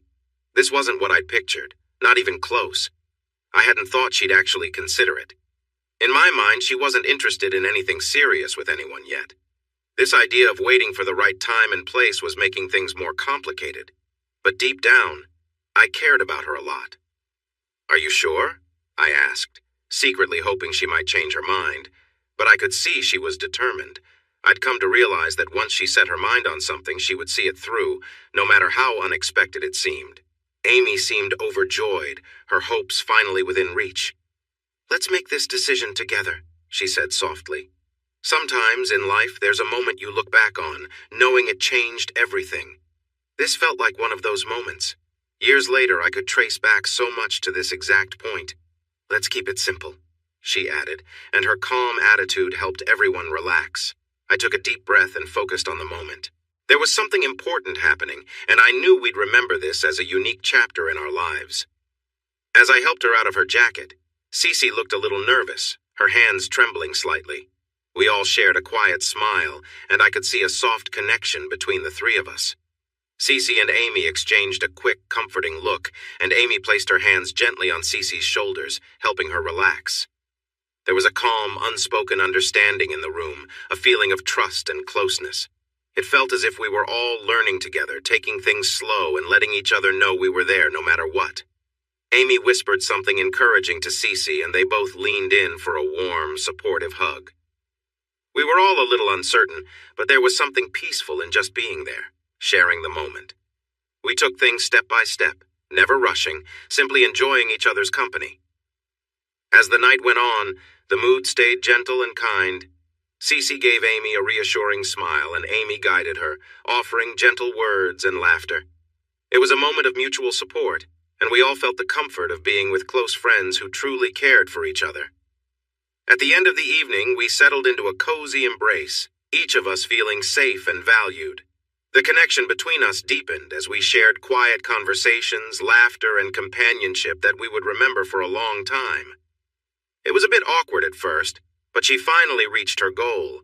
They cuddled for a moment. I think they even forgot I was there at times. I wanted to be part of it, but I think deep down I knew I was better off not joining in. Cece glanced at me, looking a little guilty. We forgot our boyfriend, and he looks like he could use some attention. I ended up in the middle on the bed. The rest of the night was a blur of kisses and close moments. Amy was playful with me while Cece was affectionate with her, and then they switched places. I found myself caught up in their warmth until we all fell asleep, tangled together from exhaustion. I usually woke up early, and I found Cece resting on my shoulder with Amy curled up close to us. I quietly untangled myself and watched them enjoy each other's company. I took a shower, slipped out of the room, and grabbed breakfast from a fast food place. As I opened the coffee, Amy stirred and opened one eye. She looked at me and then at Cece, who had instinctively wrapped her arms around her. Amy took a moment to enjoy the feeling before leaning in to wake her. "Get up, love. Our guy brought us food and I'm starving." Cece was not a morning person. As she got up, she reached for her shirt but changed her mind and headed to the bathroom. Amy didn't bother getting dressed. She just started sipping her coffee. We had breakfast together with them naked and me dressed until Amy noticed my clothes. She quickly urged me to change. "What time is it?" I checked my watch. 8. "What time is checkout?" 11. "Then we better hurry." I had already showered, but they insisted I wash their backs and fronts. We rushed out of the room at 10:55. The ride back to the dorm was quiet. I don't think anyone knew how to start a conversation. Both girls skipped class to spend extra time with me, but eventually we had to face reality again.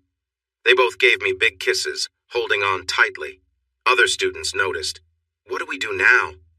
It was a big question. Cece seemed to have given it a lot of thought. It's simple. I love you. You love me. I love Amy, and Amy loves me. You and Amy need to learn to care for each other. Call us tonight so we know you made it home safely. As I drove down the mountain, I thought about my weekend. 2 little fights, 2 girls, new friends, and lots of fun. If all vacations were like this, I could see why people love taking them. Once home, I said hello to my roommates, called the girls, and we chatted for half an hour before I headed to my room and slept for 13 hours. In the following weeks, we settled into a pattern. I stopped working at the grill on Saturday nights. Until the term ended, I would visit them every other Saturday night. On alternate weekends, Cece would bring Amy with her, and we would have a weekend getaway together. Sometimes Amy would visit her mother, which left just Cece and me at home. They both believed this was a good idea since it gave us some time together. They saw each other all week, after all. The school term had ended. Cece returned home and Amy went to spend some time with her mom, who lived quite far away. Long-distance relationships are tough. We were getting ready to go back to our school routine, visiting Amy every other week, when something unexpected happened. One Monday afternoon after work, I received a call. "Jimmy, do you know who this is?" I recognized the voice right away. "Barb?" "Yes, it's me. I'm happy to think you remembered me. How are you?" "Getting older, bigger, and maybe not as handsome as before. How about you? Still beautiful?" I could sense her smile through the phone. Oh dear, time affects us all. While I was glad to hear from her, I wondered why she decided to call after almost 4 years. "How have you been? I heard about Bob. I'm sorry for your loss. I know you cared for him. How's Joanne? Still full of energy?" There was a brief pause. I thought she might have hung up, but then I heard her sob. Through her tears, she told me the news. "Joanne is not well, Jimmy. Her cancer has returned. It was too late when they found it. She has only weeks left, maybe just days. She wants to see you one last time to say goodbye. She mentions you often." "Where is she? When can I see her? Why didn't you call me sooner? This feels so unfair." "She's in the cancer ward at Baptist. You're on the family list so you can see her almost any time. Please go visit her." "Are you going tonight? Great, I'll be there in 30 minutes. We can go together." Barb seemed tired and down as she shared the rest of Joanne's story during the drive to the hospital. After our time together, Joanne married an accountant about 9 months later.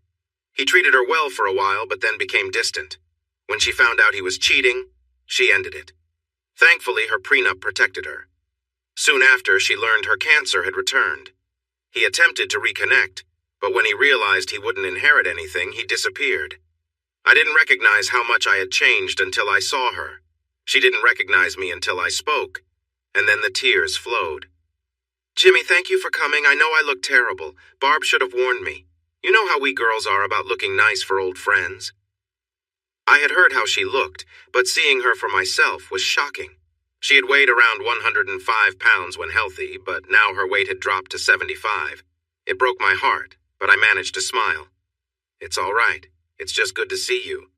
Would the nurses say anything? She broke down, reaching out to me.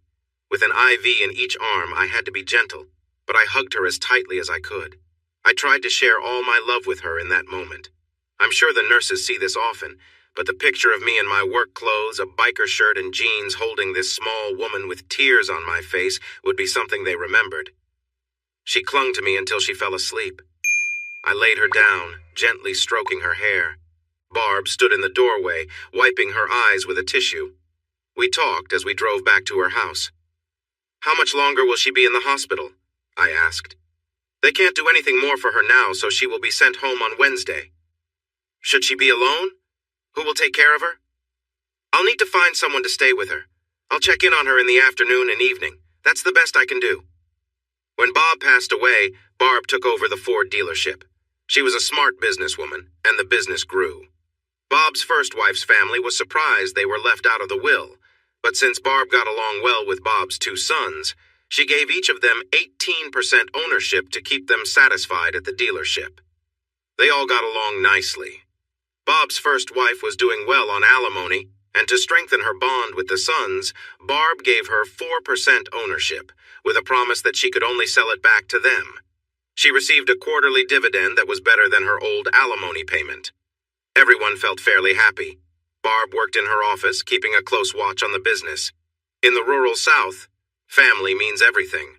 The thought of Joanne being alone in her final moments made me very sad. Doesn't she have someone like family or an old friend who can be with her? No, dear, she doesn't. No siblings, and her mother is unwell in a retirement home. There's no one. I decided to help out of love, not knowing how much it would mean later. "I'll stay with her after my shift. I can be there at night. Just have someone here so I can get to work in time." "I can't let you do that. You have your own life. She wouldn't want you to spend your time on her. I want to do this and you can't stop me. Please have the nurse help me tomorrow so I can make her comfortable, and come by to help get her settled. I'll take it from there."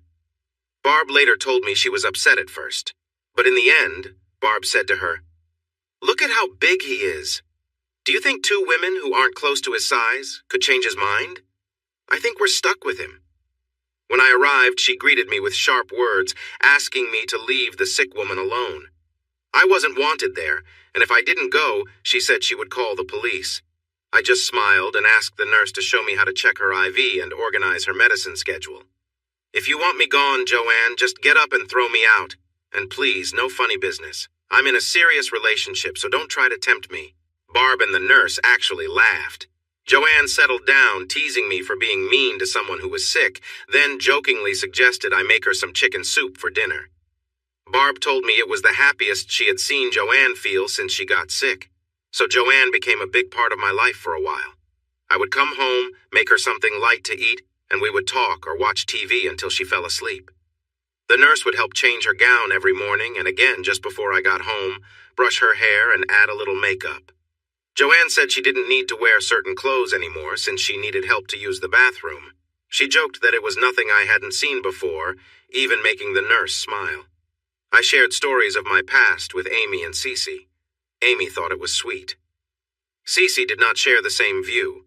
I learned that Cece had a fear of illness and death. She visited Joanne once, shortly after I moved in. There was an awkward vibe between them, and she never came back. Amy and Cece were very close.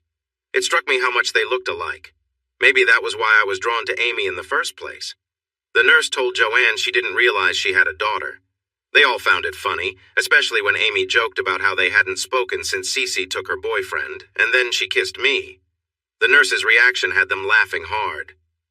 Barb stayed with Joanne every other weekend so I could spend time with my girls. As I mentioned before, Cece came from wealth. She never had to earn money, so she didn't truly understand its value.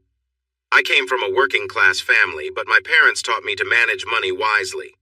Amy was very poor, raised by her mom without any support from her dad, whom she had never known. She was in school on a full scholarship, working part-time to make ends meet. When Amy started living with Cece, she was shocked by how much Cece spent. Amy rarely went out because she couldn't afford it, but once Cece realized this, she insisted that Amy join her and paid for everything. Amy resisted at first, but eventually gave in to the pressure. Cece had a knack for getting her way. That summer, Amy struggled to find a job and shared her feelings with Joanne one night. The next day, she decided to have the nurse come in part-time, just for an hour in the mornings and afternoons to help with her medicine. She also gave her a nice bonus and moved Amy in. Amy wasn't happy about it, but Joanne said she would prefer having Amy around than me. If one of us had to leave, then it would have to be me, she said. We fell into a routine at home. I usually got up first to make breakfast, then I would wake up Amy. We tried to let Joanne sleep in, but she set her alarm clock and insisted on having breakfast with us. Much later, Amy confided in Joanne that she was worried she might leave before I got back, and all she wanted was one more chance to see me. I was facing some tough choices.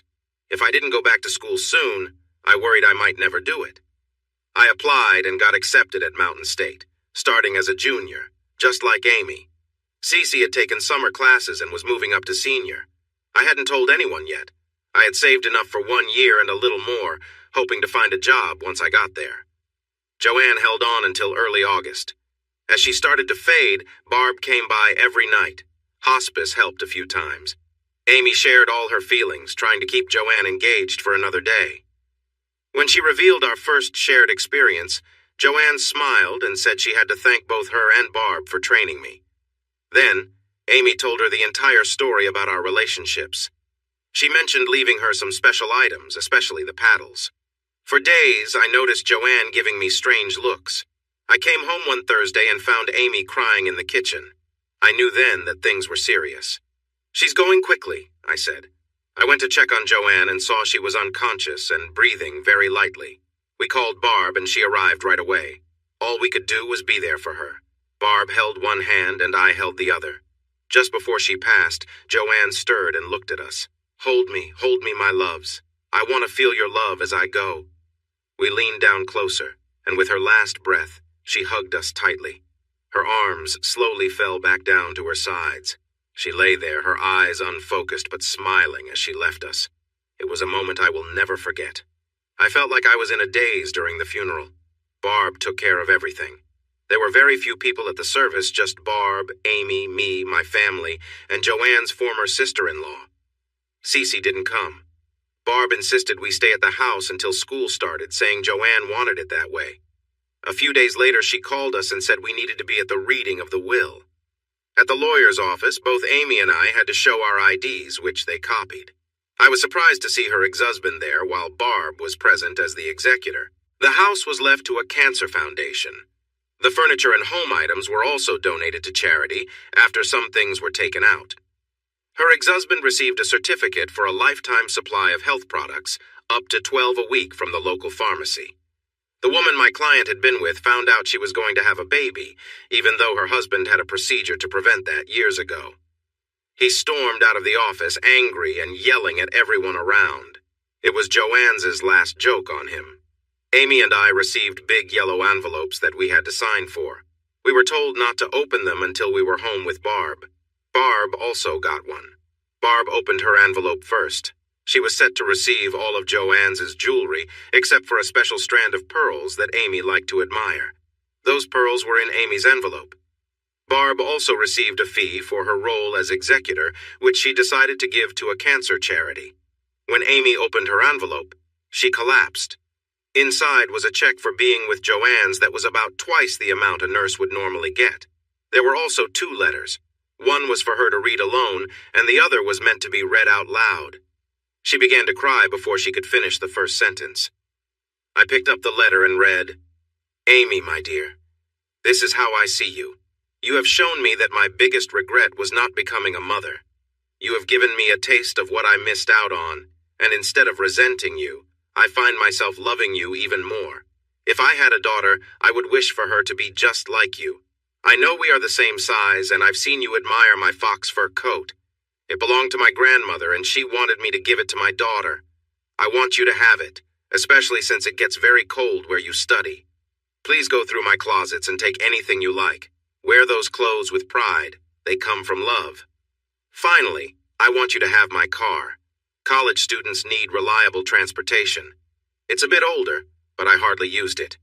It's in good shape and should serve you well for many years. Barb has something for you as well, since car expenses can add up. One last thing.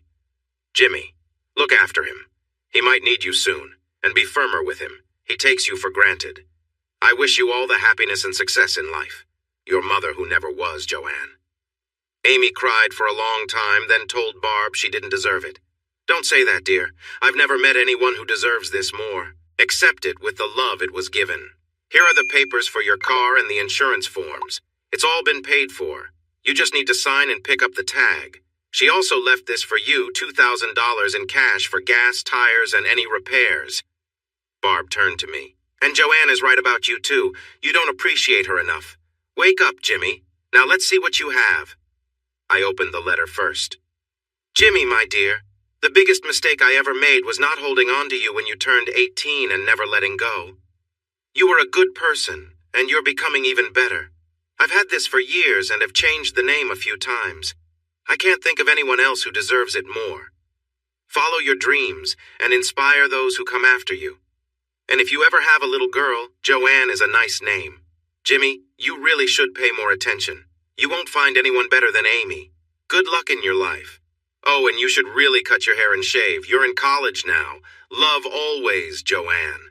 It was an insurance policy that named me as the beneficiary. $40,000. Barb handed me the check. Here you go, Jimmy. Go back to school and get your degree. Come back to us and help more good men come into the world. We always need them. I felt like I could not stand anymore and slid to the floor. Amy knelt beside me for comfort. Barb shared that Joanne wanted us to have any furniture we needed for our new apartment. There was no rush. We could choose what we wanted. Before leaving, Barb said, "Good luck, my young friends. This experience makes me wish I had kids, too. I think I will adopt you in spirit. Come back and visit me sometimes. Now I will leave you to think things over." She kissed us both and left. We sat on the couch, holding each other and crying, a mix of sadness, joy, and shock. For the next few days, we walked around the house, marking furniture and packing things up. After a bit of doubt, Amy went through the clothes, picking out jeans, a few tops, and some nice dresses. She took most of Joanne's shoes because she had a lot. Amy said she had never owned more than 4 pairs at a time in her whole life. She even took a few evening gowns and one little black dress that looked great on her. We tried to involve Cece, but she wouldn't come inside. She said the house gave her chills. We kept collecting points for motel stays whenever we could. While we organized things, Cece was at her father's plant, busy with her internship. He was pleased to have her around, but kept her very busy, which made visiting her trickier. They say when it rains, it pours, both good and bad. When I put in my notice at Glib, I was told to see HR before making it official. Beverly, Joanne's former sister-in-law, was the HR director. She and Barb had helped return Joanne's ashes home and scatter them in the ocean. She often said that was her favorite memory of California. "Jimmy, we really hate to see you leave. You have been an excellent employee, and we have considered you for promotions several times. However, you've made it clear that you want to finish your education, so we've supported you. Remember when we first hired you? I mentioned scholarship opportunities. I'm happy to tell you that I can offer you this." She handed me a notification that I had been approved for a full scholarship to any state university I wanted to attend. If I maintained a 3.0 grade average, it would automatically renew for another year. You deserve this. Some people in management were unsure about you because of your appearance, but your community college teachers were really impressed and spoke highly of you. You have a great work history, and all your co-workers confirmed you are a good person. They felt proud that one of their own was being considered. Strangely, it was the way you supported Joanne, who was almost a stranger to you then, that made the difference. She noticed how I looked. Oh yes, remember this is a small town. People talk. So here I was. Thanks to Joanne and my careful spending, I had $53,000 in the bank, and besides my living costs, I didn't need to touch any of it for school. I had 2 wonderful friends who cared for me and each other. Life seemed great, but it could get even better. One day, Barb called me to invite me to lunch because she had something important to share.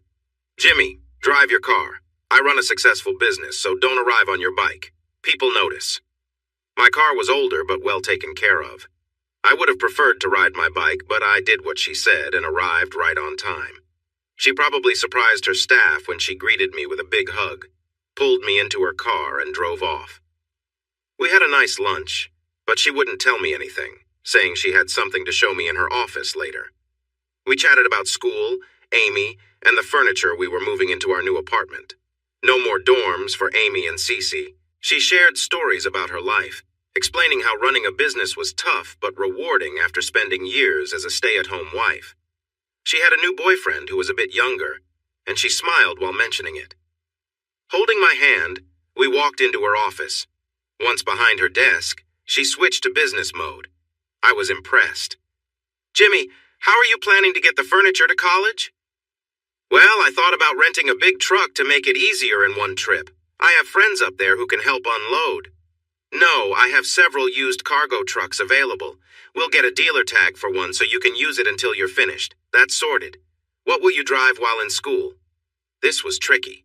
I had promised my sisters my car since two of them now had their licenses, and Dad needed an extra vehicle. "I can ride my bike most of the time. When it gets really cold, I'm sure Cece or Amy will give me a ride." I wouldn't want to ask for one of their cars. Cece had a fancy little car and was very careful with it. As for Amy, Joanne's old car was a recently purchased convertible. She wouldn't let me in without cleaning up first. It was her very first car. It took her 3 tries to leave the driveway because she kept getting upset whenever she got inside. "I was thinking about looking for something. Do you have any good deals?" She smiled. "Why don't we go see if there's anything that would work for you? I'm sure we can find something." I expected her to hand me over to a salesman, but she walked right past them. She led me to a truck, a 4-wheel drive Ford that looked almost new. "What do you think of this one?" It looked great, but pricey. "I love it, but I can't afford it. I have a little money, but I want to be careful with it. You never know, right?" "Oh, I think I can give you a good deal. How does $86 sound?" "What?" $86. That covers the tag fee, tax, and title work. The truck is yours. Come into the office and I'll explain everything, and please close your mouth." She shut the office door. "Part of my letter from Joanne asked me to watch over you. I told you a long time ago that I would help if I could. The truck is 5 years old, a trade-in from one of our regulars. It has 40,000 miles on it, and the owner just used it to take his boat to the lake. I had it checked, tuned up, and I put new tires on it. This is a gift. Please don't refuse. It won't hurt me. Say something." I'm speechless. "You know I would still love you even if you didn't have money. Thank you." I walked around the desk and hugged her.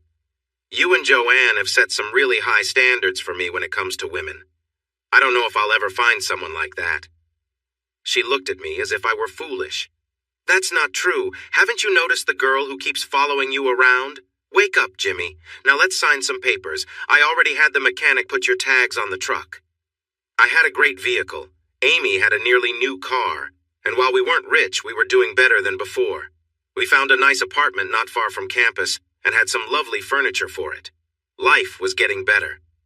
Before we left, I stopped by Joanne's house. I went alone at night. We had already given the keys back, so I stood by her favorite flower bed.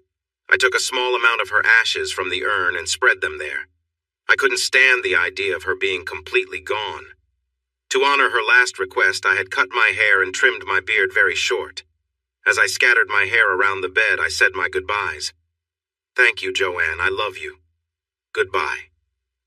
It might seem silly or sentimental, but it made me feel better as I drove away. Well, here I was, Joe College. It was tough to adjust at first, but after a week or two, I found my rhythm. It was easier because I didn't have to split my time between school and work. I decided not to work during my first year so I could keep my scholarship for the second year. It helped that Amy and I were in the same major and took many of the same classes.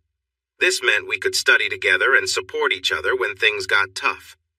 Cece was taking a class on workplace relationships but hardly studied and still passed. Whenever she struggled, Amy and I would joke that another building might soon have her dad's company name on it. Warren was quite the notable graduate. Cece liked the dining room set and the living room furniture we brought, but she insisted on buying new furniture for the master bedroom. The bed was the biggest I had ever seen, often called a California king these days. It was useful. For a while, we tried sleeping together, but with 3 of us, no matter how big the bed, it didn't always work out. Amy and I were both larger than Cece, so she often ended up in the middle. When she got too warm, she would wiggle, and soon we were all awake. Amy was great at finding solutions, and this situation was no different. "Do you remember those big purple turtles Cece made me buy on our first weekend together?" To tell them apart, Amy tied a yellow ribbon on hers. Cece thought hers looked plain, so she added a white bow. If I came home and saw the turtle with the yellow ribbon on the bed in the master bedroom, it meant it was just me and Amy that night. If the turtle with the white ribbon was there, it was just me and Cece. If neither was there, it meant we were all together.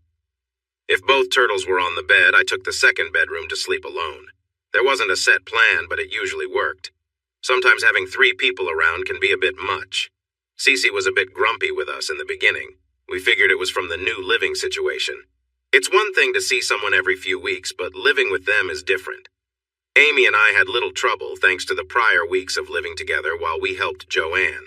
I was usually the first one up. Most of our classes started around 9, so I had time to shower and make breakfast before waking the girls. Amy could cook, but her options were limited. Cece didn't cook and wasn't interested in learning. My experience as a cook was useful, and I enjoyed trying new recipes.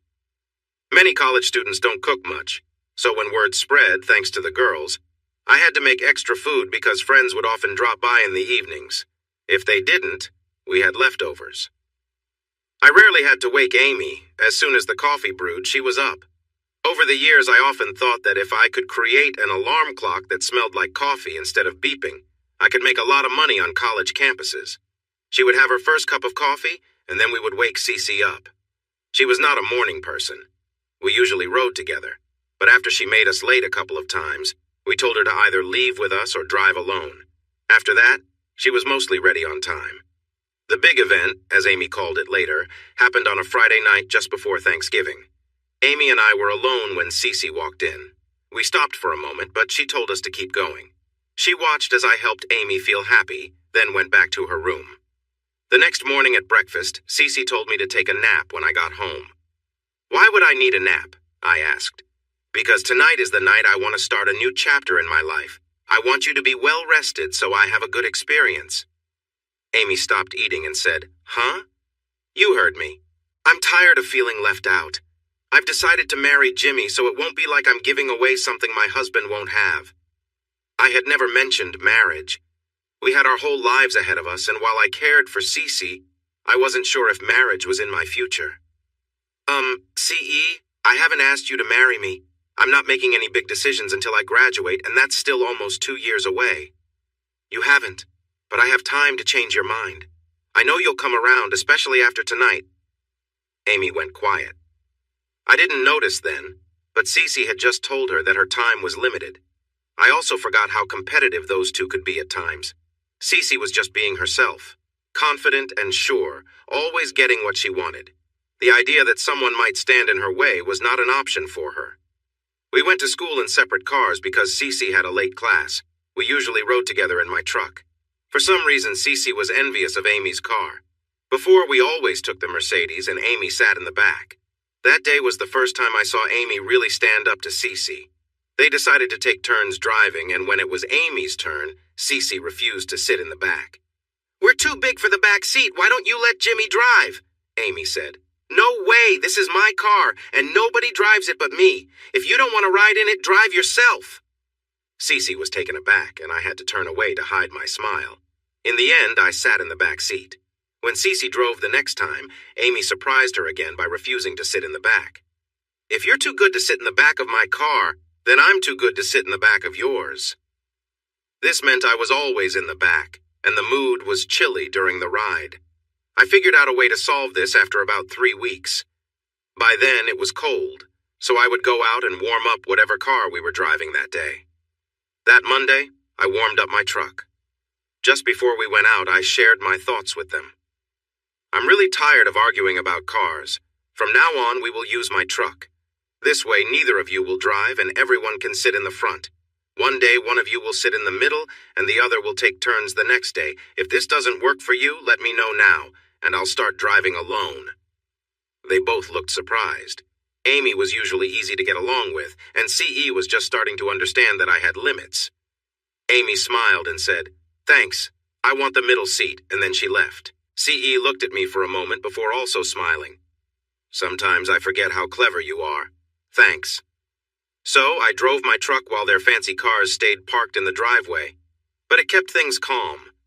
From the time we began living together, I made an effort to treat the girls fairly. I remembered reading somewhere that having 4 wives could lead to more balance since one would be lonely, 2 would argue, and 3 would team up against 1.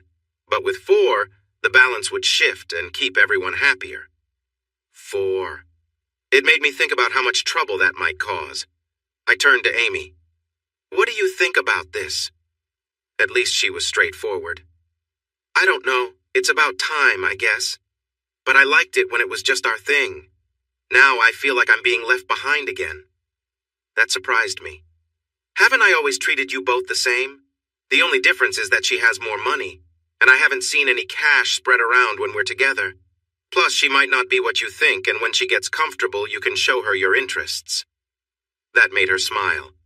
Joanne had kept her promise and left Amy her special box. At first, Amy was shocked, but then she started exploring new things we could enjoy together. She kept some things hidden away because she didn't want CE to see them. She told her it was just a collection of memories from Joanne, and she wanted to keep them personal. That afternoon, on the way home, Amy mentioned she would be spending the night with friends from her old dorm.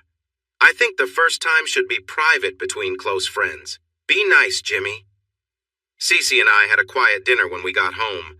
Amy kissed her goodbye and left. CE looked at me. "I need some time to myself. Why don't you go out for a drink? But just one. I want you to be alert tonight." I went to the Black Dog, a place I frequented when I first moved there. They didn't recognize me at first because of my new haircut and shorter beard.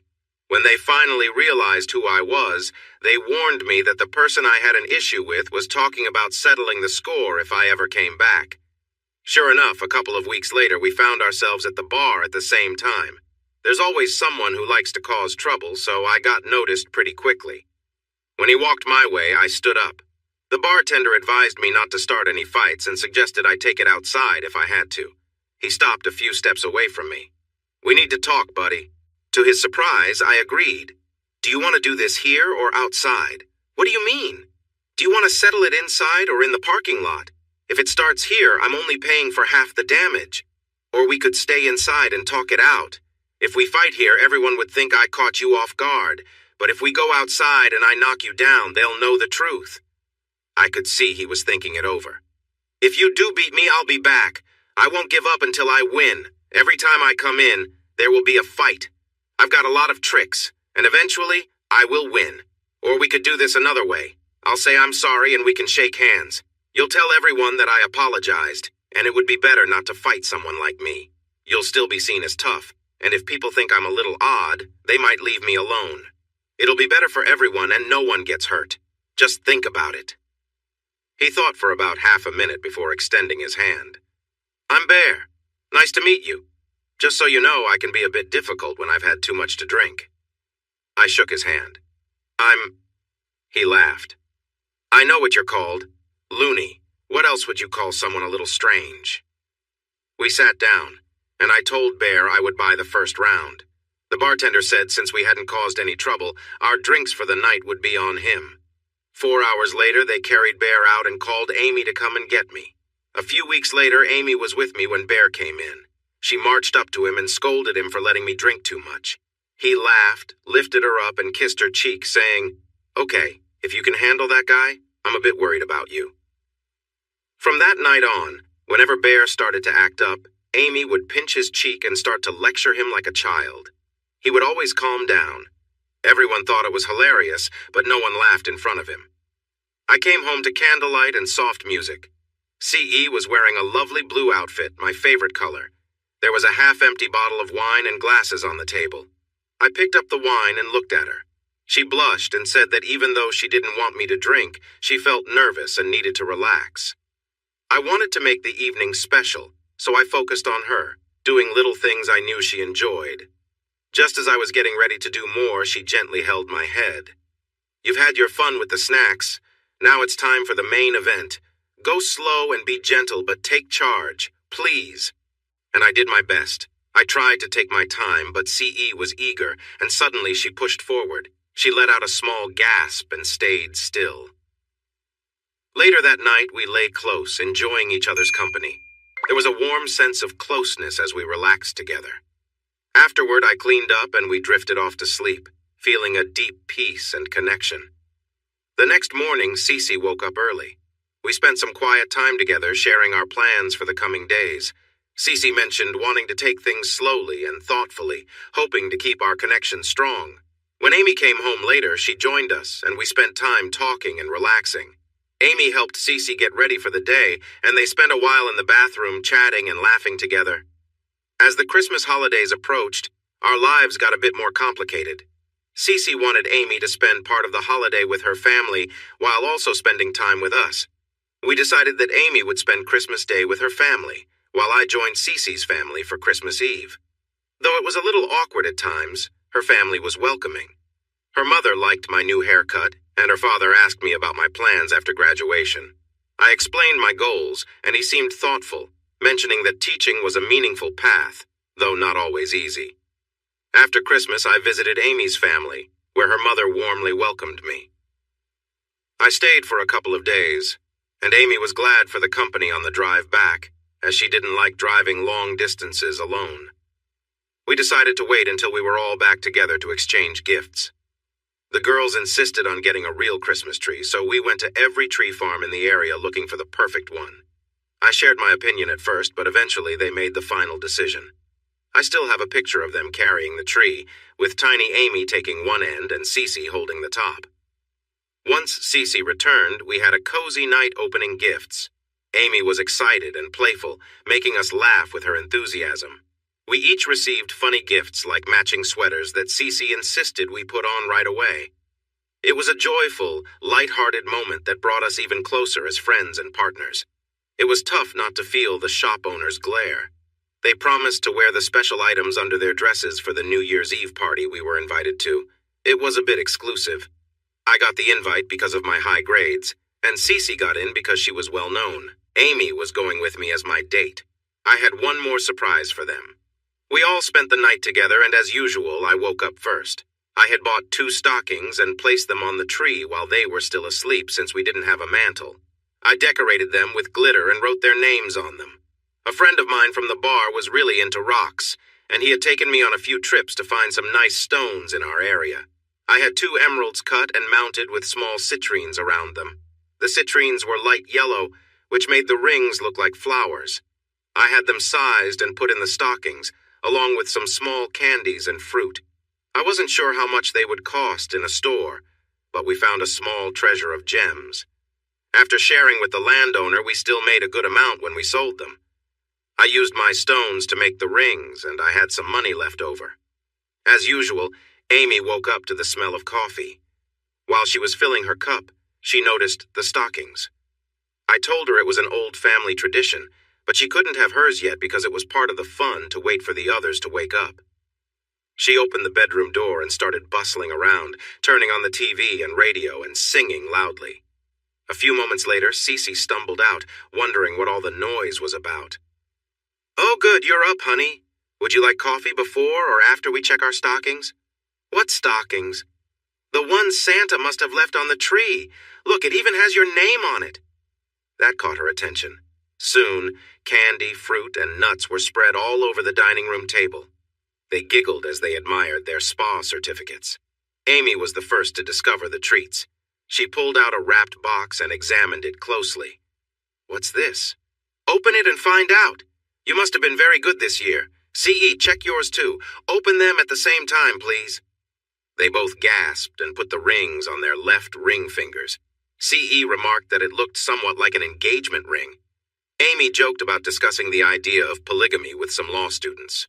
They spent the rest of the day showing their appreciation. The girls went all out for the New Year's Eve party. This was a significant event at the university with bright students, professors, and noted alumni attending. Luckily, Cece's dad had another commitment and couldn't make it. I tried to hide my disappointment. They got ready in different rooms to avoid each other. Cece came out first. The only word to describe her was stunning. She wore a long, shimmering green dress with a daring split up the side and thin straps holding up the bodice. Her black hair was styled high, and she wore black heels that made her look tall and strong. But then there was Amy. She wore a simple black dress Joanne had given her. Her hair was styled to fall over one eye and curled at the ends. She had pearls around her neck, matching earrings, and her new ring. She also had a lovely coat draped over her shoulders and wore very tall heels. She looked like a classic movie star from the 40s. Cece's mouth dropped open. I think it was the first time she saw Amy as a true woman. Instead of the coat she planned to wear, Cece chose a mink wrap. As for me, I wore a new gray pinstripe suit with a vest. My grandfather's gold railroad watch was tucked in my pocket, the chain resting on my vest. I wore a white shirt, a nice tie, and shiny black shoes, along with a black coat for the cold. My hair was short but neat, and I kept my beard trimmed closely. I felt confident.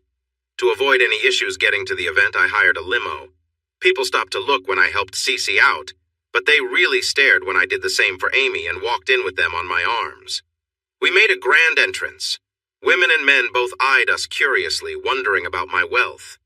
I had a smile on my face that practically shouted, "Yes, I'm with both of them." At that moment, life felt good. We mingled and chatted with a few acquaintances. Many people greeted Cece because of her family connections.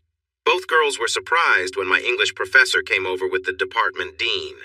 They congratulated me on an essay I had written and encouraged me to submit it to the university literary magazine for publication. I introduced the girls, and they seemed curious about seeing us together.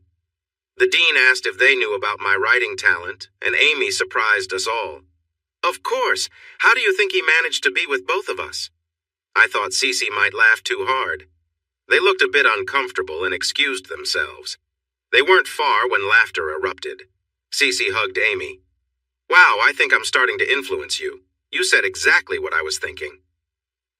The girls were most surprised when the band began to play. This was no small group, it was a full orchestra. Joanne had taught me how to dance well. I can dance the waltz, foxtrot, jitterbug, and I could even tango if I practiced a bit more with my partner. Women are often great dancers, and CE and I looked good together, but Amy really stole the show. One of the few nice things she had growing up was dance lessons. I learned that her mom cleaned the dance studio to pay for them. After a few dances, we moved smoothly across the floor. I even convinced the band to play a tango. We were one of only 8 couples willing to try it, and we did quite well. People actually clapped when we finished. There was a picture of us in a dip, Amy's golden hair flowing down as I leaned over her. My hair and beard gave me a bold look. It ended up on the front page of the local newspaper. I think Amy still has 3 copies of it. Then Cece spoiled the moment by getting jealous. While Amy and I danced, she went over to her father's business table to talk. She knows anything about her dad bothers me, and she wanted to provoke me. After we finished dancing, Amy and I waited for her to join us. After 20 minutes, I decided to go get her. "CE, come on, it's time for our dance." She was close to one of the business associates, chatting about important topics. "Go back to your table, Jimmy. I need to talk to these men about business things you wouldn't understand. I'll be there in a bit." Her sweet tone had an edge to it. I was shocked. Was she really brushing me off like that? No way. "Honey, this is a social event. Business can wait." Then one of them tried to act tough, probably trying to impress Cece. He stood up, leaned towards me, and started giving orders. "The lady said to go away. If you know what's good for you, you'll leave. Don't make this hard." He even poked my chest with his finger. I looked at his finger, then back at him, and smiled. I think he realized he messed up just as I grabbed his hand and twisted it. He had to move with me to avoid hurting himself, and soon he was on his knees. I looked down at him. "If you're a good businessman, you should remember this. Never make a threat unless you can back it up. Don't underestimate your opponent, and never put yourself in a weak position. If I were to say, hurt your wrist, do you think you'd remember this next time?" I said it all with a calm voice. I moved so fast that only the people at the table noticed what was happening. He looked up at me. "Please don't hurt me. I'm sorry. Please forgive me." I was tired of the whole situation. I let him go. "Since you asked nicely." I turned to Cece. "You're right, Cece. I don't see what's so important about business that you would treat your friends this way. I don't want to understand if it's going to be like this. I'm glad I'm going into teaching." I nodded towards the table. "Good night, gentlemen. I apologize for the interruption. If one of you could kindly walk Miss Morgan for the rest of the evening, I would appreciate it." I turned to leave. Cece was standing up. "Jimmy, wait, I leaned in closer to her. "Stay," I said firmly, then walked away. Amy noticed right away that something was off when I returned. Instead of talking, she took my hand and led me to the dance floor. A slow waltz played, and we swayed softly together. Holding a lovely woman calmed me down. When the song ended, instead of going back to the table, I took her to the bar. I prefer red wine over champagne, so I ordered a glass. Amy chose a martini, wanting to try something new. She enjoyed it so much that she ordered another. We spent some time at the bar, chatting with friends and new faces. Then the band leader announced, "Ladies and gentlemen, the new year is almost here. In 10, 9, 8.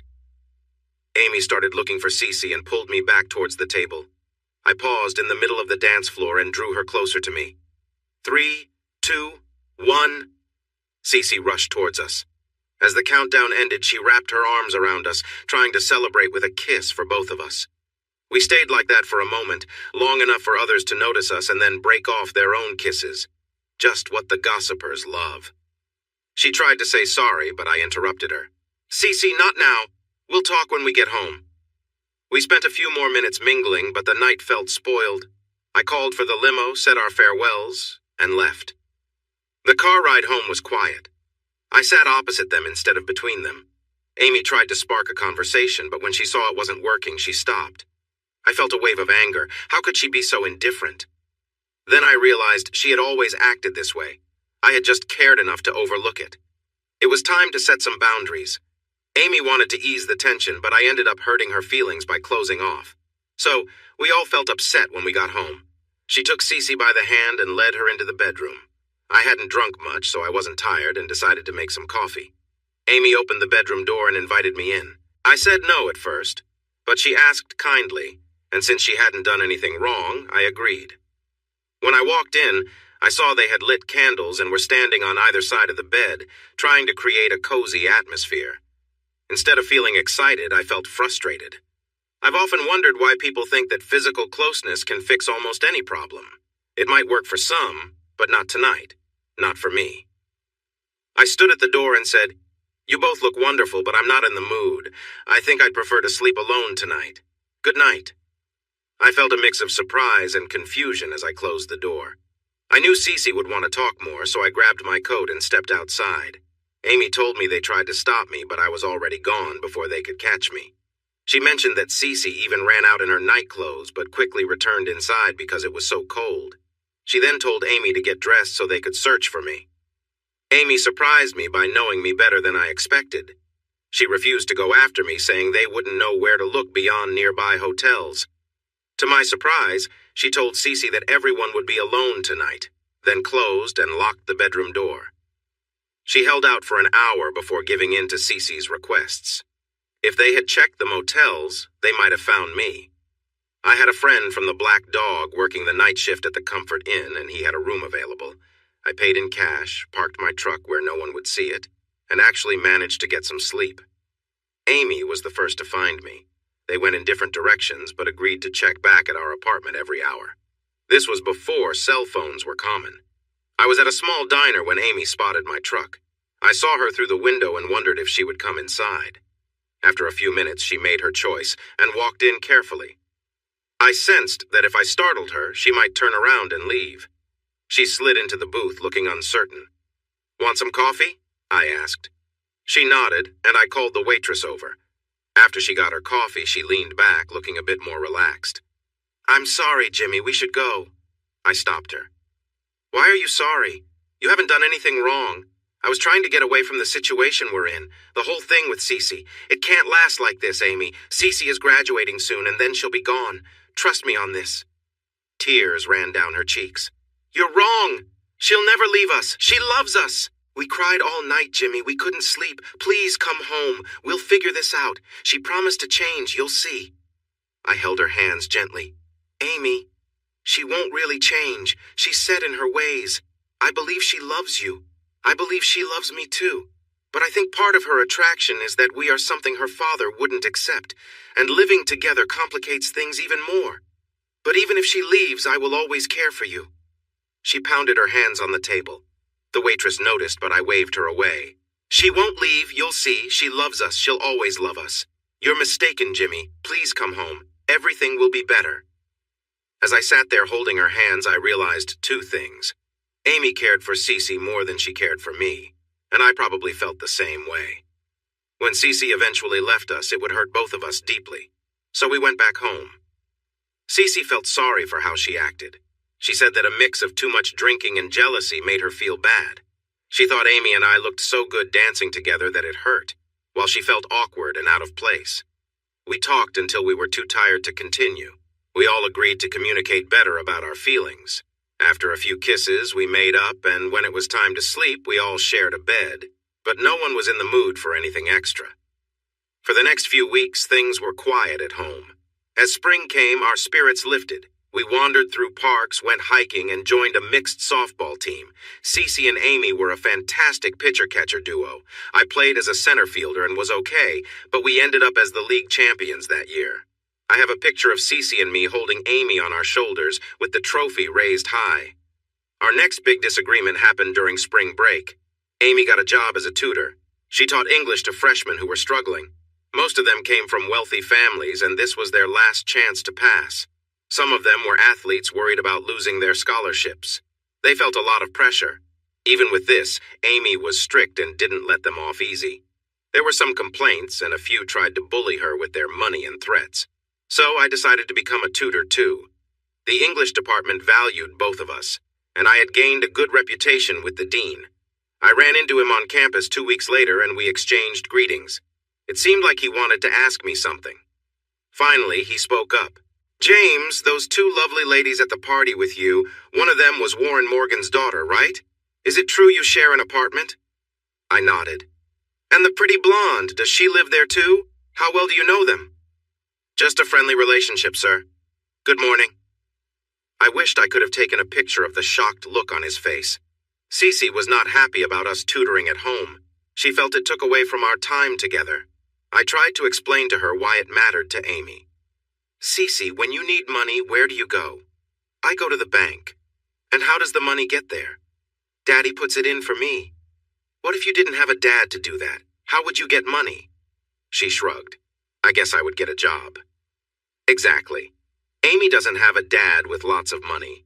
She has to earn everything. That's why she tutors, to make her own money. We need to support her. But if she needs money, why doesn't she just ask us? She knows we would help her.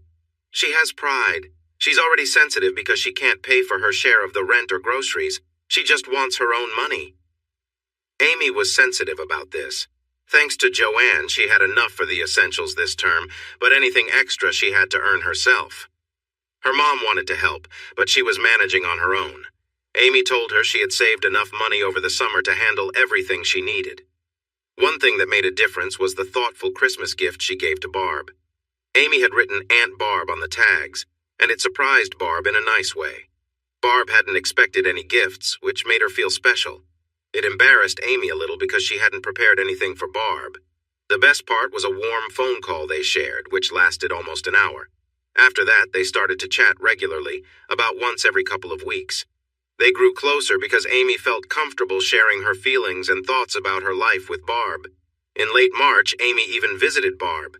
When she returned, she showed me a card Barb had given her. With this card, whenever her car needed servicing, all Amy had to do was show it, and the costs would be taken care of by Barb. I called Barb to tell her how much I appreciated this kind gesture. She scolded me for not joining Amy on the trip and had a serious talk with me about how I treated her. "Stop treating her like a child. Treat her like an adult publicly," she said. Looking back, I realized she was right. We often viewed Amy as the younger one in our relationship and acted accordingly. With spring break approaching, we all decided to go to Jekyll Island in Georgia. We had planned this trip for months.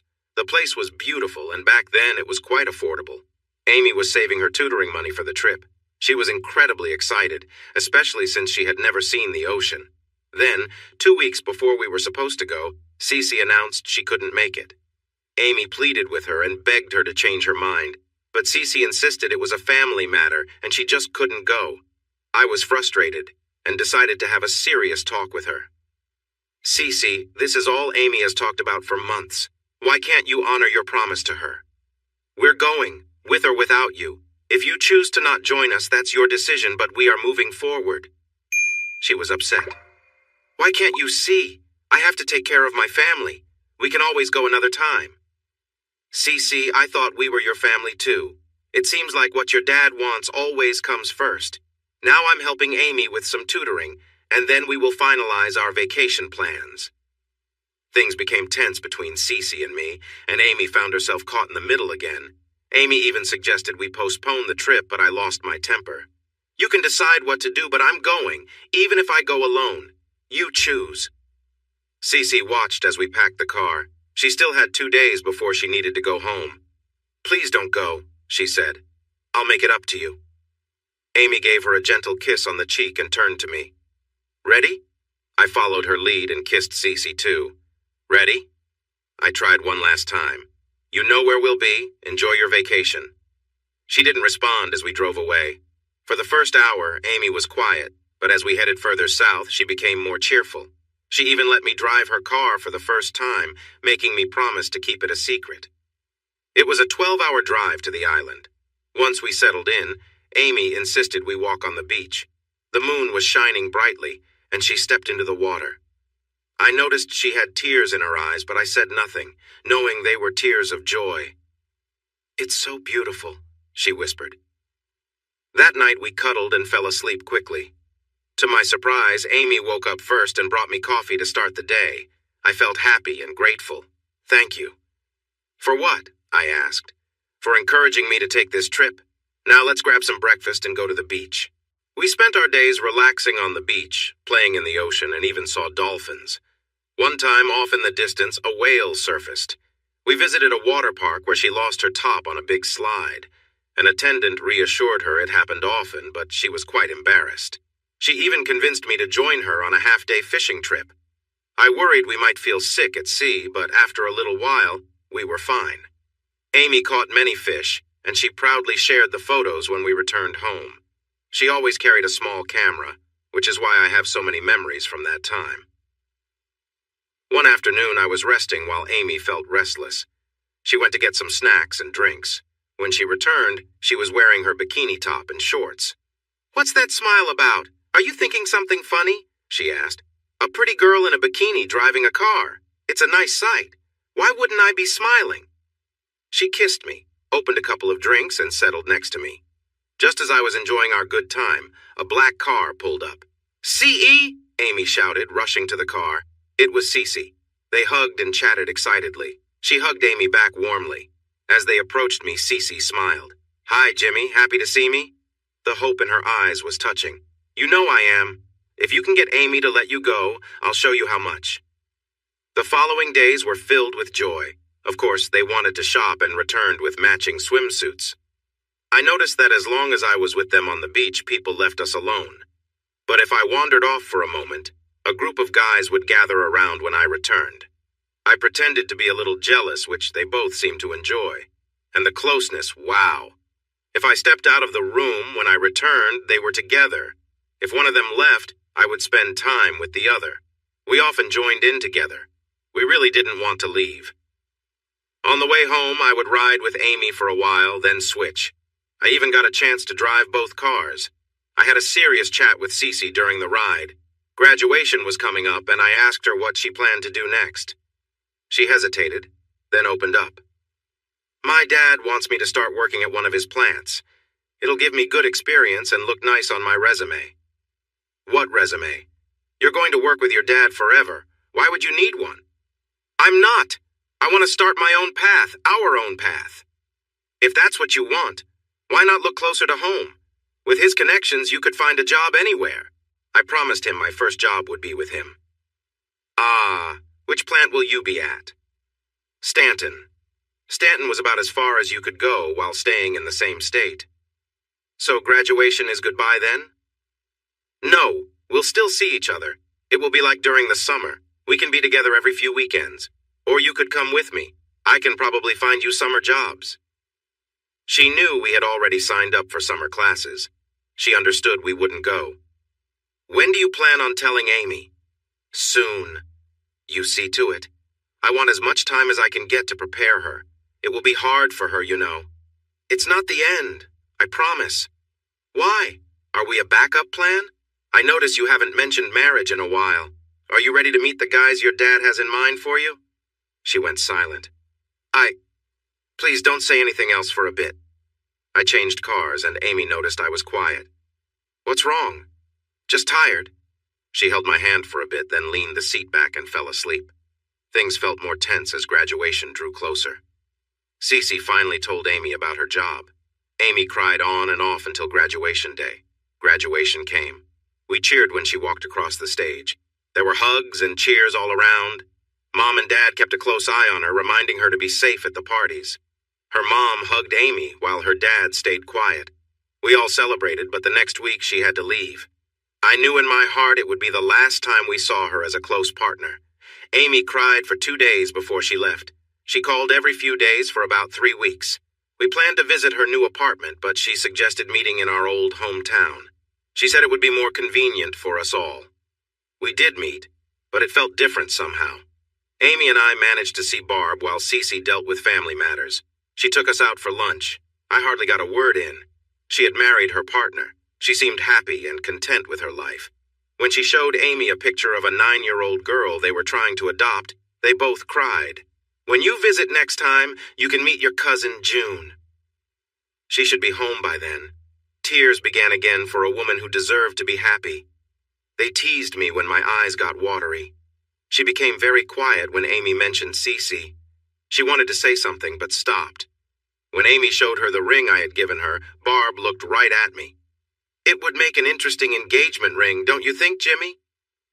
Something had changed between my family and Cece. The support from them seemed to have faded. They still cared for Amy, though. Several times my mom and older sisters looked like they wanted to say something, but they held back. Cece seemed distant.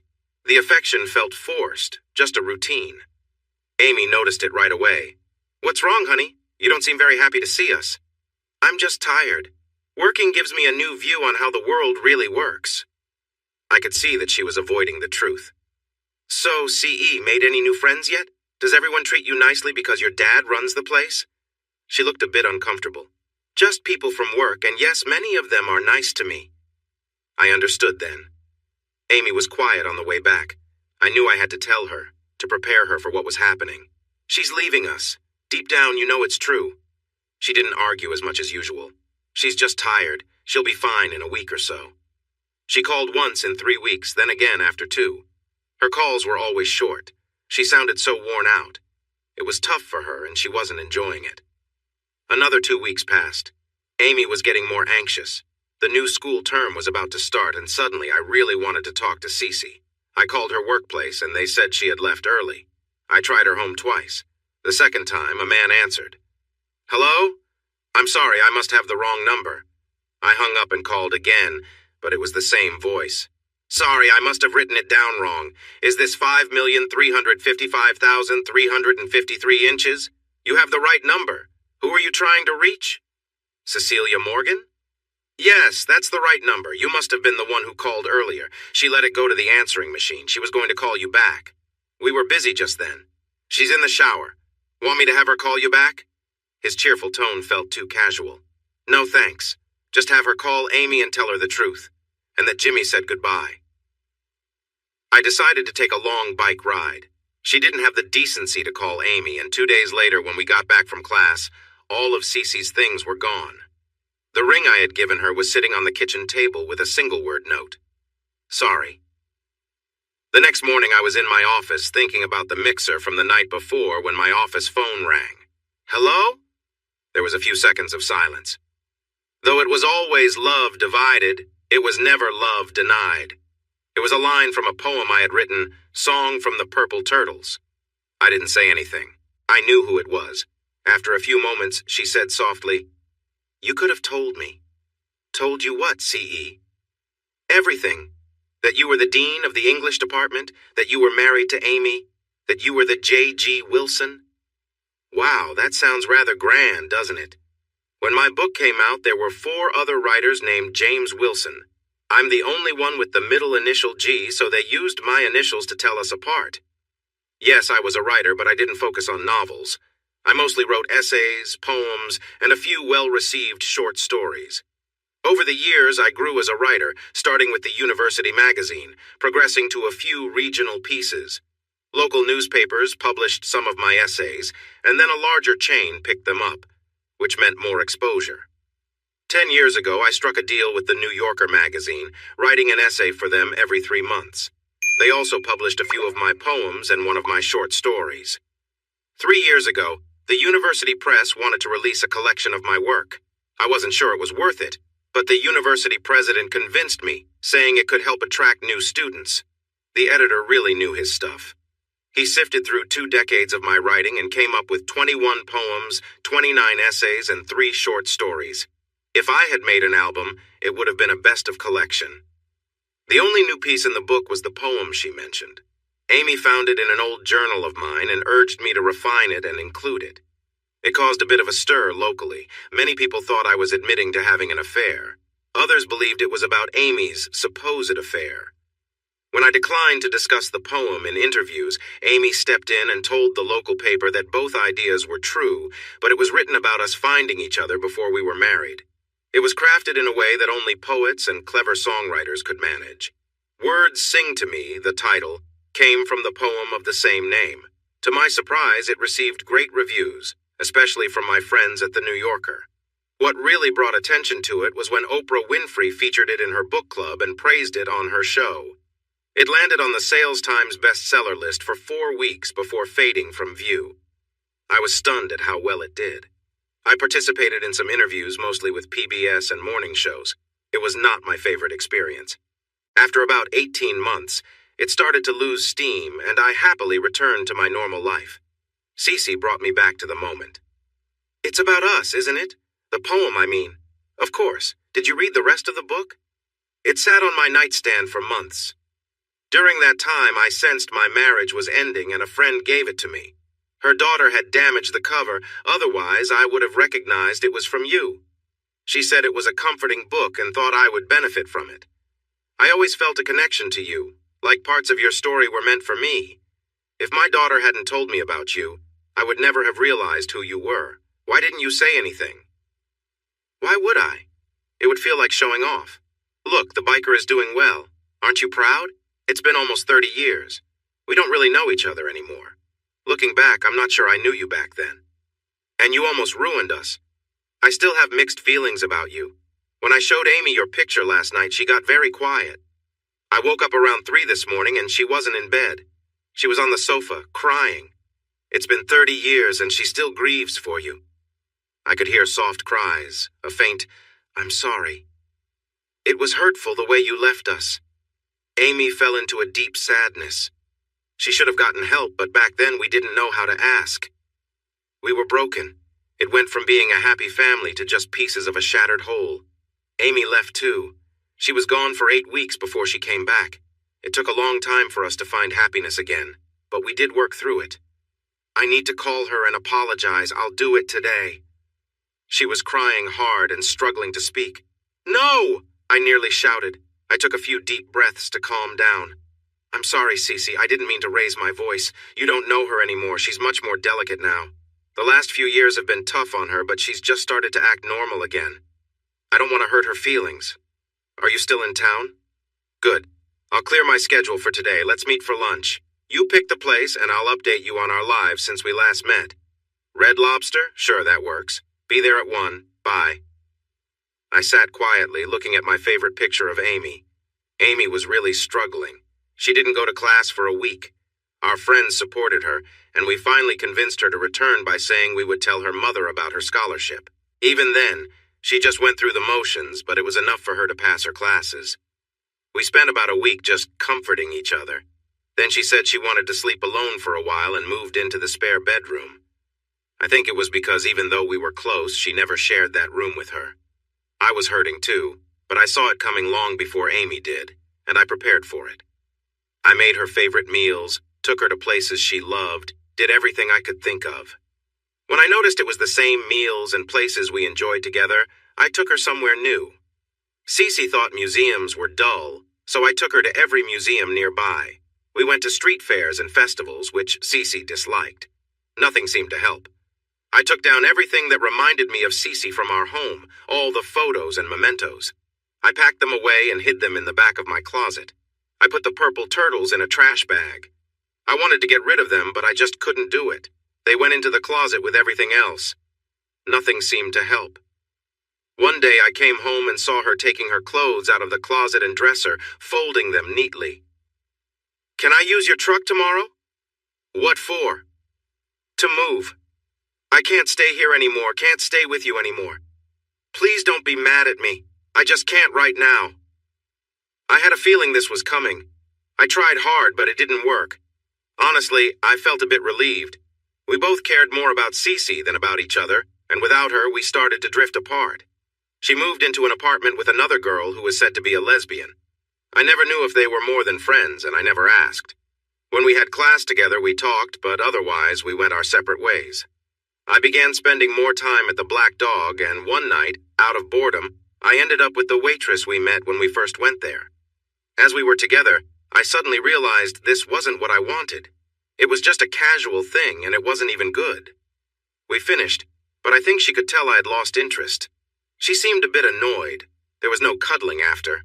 She turned away, unhappy. "I thought you would be better at this. Guess you can't live up to your reputation," she said with a sharp tone. "I thought you would be more into it. We all have to deal with life's little surprises." "Just lock the door when you leave," she added. From that point on, I ordered drinks, worried she might not be friendly afterward. For weeks, I went to class, helped others with their studies, and went to bars. I started talking to Amy more, and our chats began to last longer. She mentioned missing my cooking, so I invited her over and made her favorite meal. She ate like she hadn't had a proper meal in a while and took the leftovers with her. "Wow, do you even cook anymore?" I asked. "No, the stove is broken at my place, and I think Charlene doesn't like real food." Charlene was her new roommate.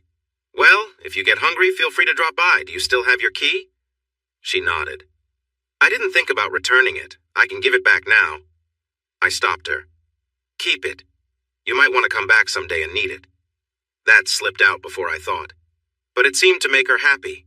She gave me her first real smile since Cece left, hugged me tightly, kissed my cheek, and then she left. 2 weeks later, I returned from class and found her sitting on the couch, hugging her knees. It looked like she had been crying. "Hi. Hi. Can you do me a favor?" "If I can. Take me for a ride. Make sure to dress warmly." It was getting colder. Riding season was almost over. I took her on the roads I knew she loved. I took her on the interstate, speeding up a bit. She liked going fast. We got home just before it got dark. I had made homemade chicken soup. I always cooked a big pot, not used to cooking for just me. I put it on the stove to warm up and sliced some bread for toast. We ate quietly, each lost in our own thoughts.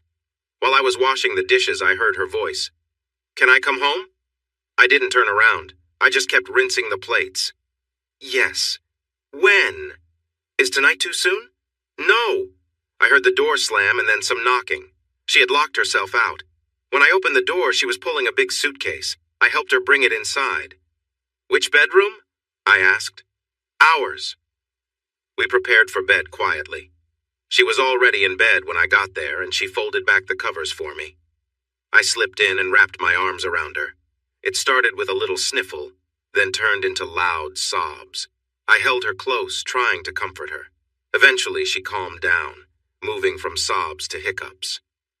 "I love you," she whispered, falling asleep. She slept for 10 hours, waking up only when the smell of coffee filled the air, as usual. We were careful and gentle as we rediscovered each other, both mentally and in the little moments we shared. We learned new things about one another and fell more in love once again.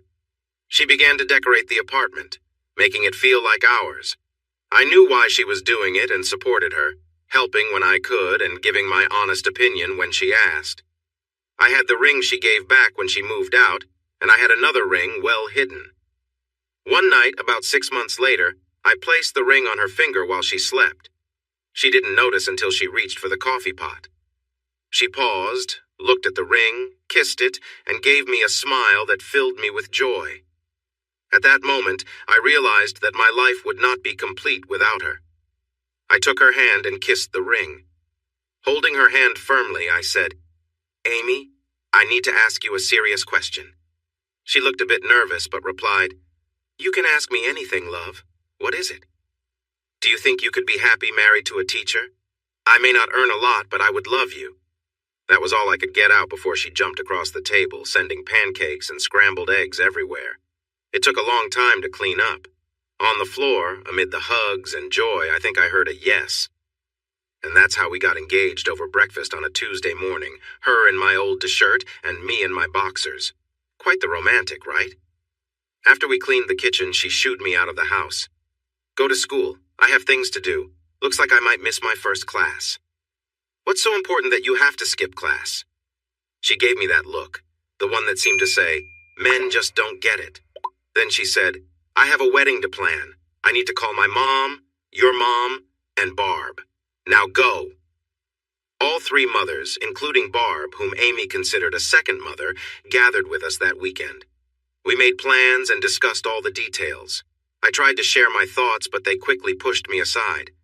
"Do I get a say in this at all?" 4 women answered together, "No." Then Barb smiled and added, "Now, ladies, that's not quite fair. He does get to say I do." She gave my hand a pat. "Now go ahead, Jimmy, we've got this." I did what anyone would do when they feel outnumbered and outmatched. I stepped back and took Barb's husband, Don, over to the Black Dog. I've often wondered how women create the idea that men are truly in charge of anything. I arrived early and watched her pull up in a beautiful Mercedes station wagon. Some things never change. Even with the years, she still looked great. I stood up and helped her to a seat. We locked eyes for a moment. She opened her mouth to speak, but I cut her off. "Let's have lunch first. I'm really hungry." We enjoyed a light meal before heading back to my office. I knew this conversation would take time and needed some privacy. One of the benefits of being in charge is having the larger office. She walked around, observing the mementos of my career. I had diplomas, a master's in literature, and a PhD in education. There were awards for my teaching and writing, certificates from community groups for my contributions, a copy of the New York Times when my book became a bestseller, and a photo with a note from Oprah thanking me for my signed book. There were also pictures of Amy and our kids. "How did all of this happen?" she asked. "Amy says it's because I went to college and never returned. After we graduated, we both sent out resumes to local schools to stay close to home. The dean back then encouraged me to apply for a grant for my master's, and I got it. Thanks to my mentors, I later earned my PhD. Once I finished, I was offered a teaching position. I navigated through office politics until I earned tenure. After that, it felt like I kept moving up the ladder until I reached my current role. The only place left to promote me to is retirement, and that hasn't happened yet. Amy got a job at the school where she interned, and for 6 years, she was our main support. While working, she also pursued her master's in primary education. After I found my position, she left her school job to complete her PhD.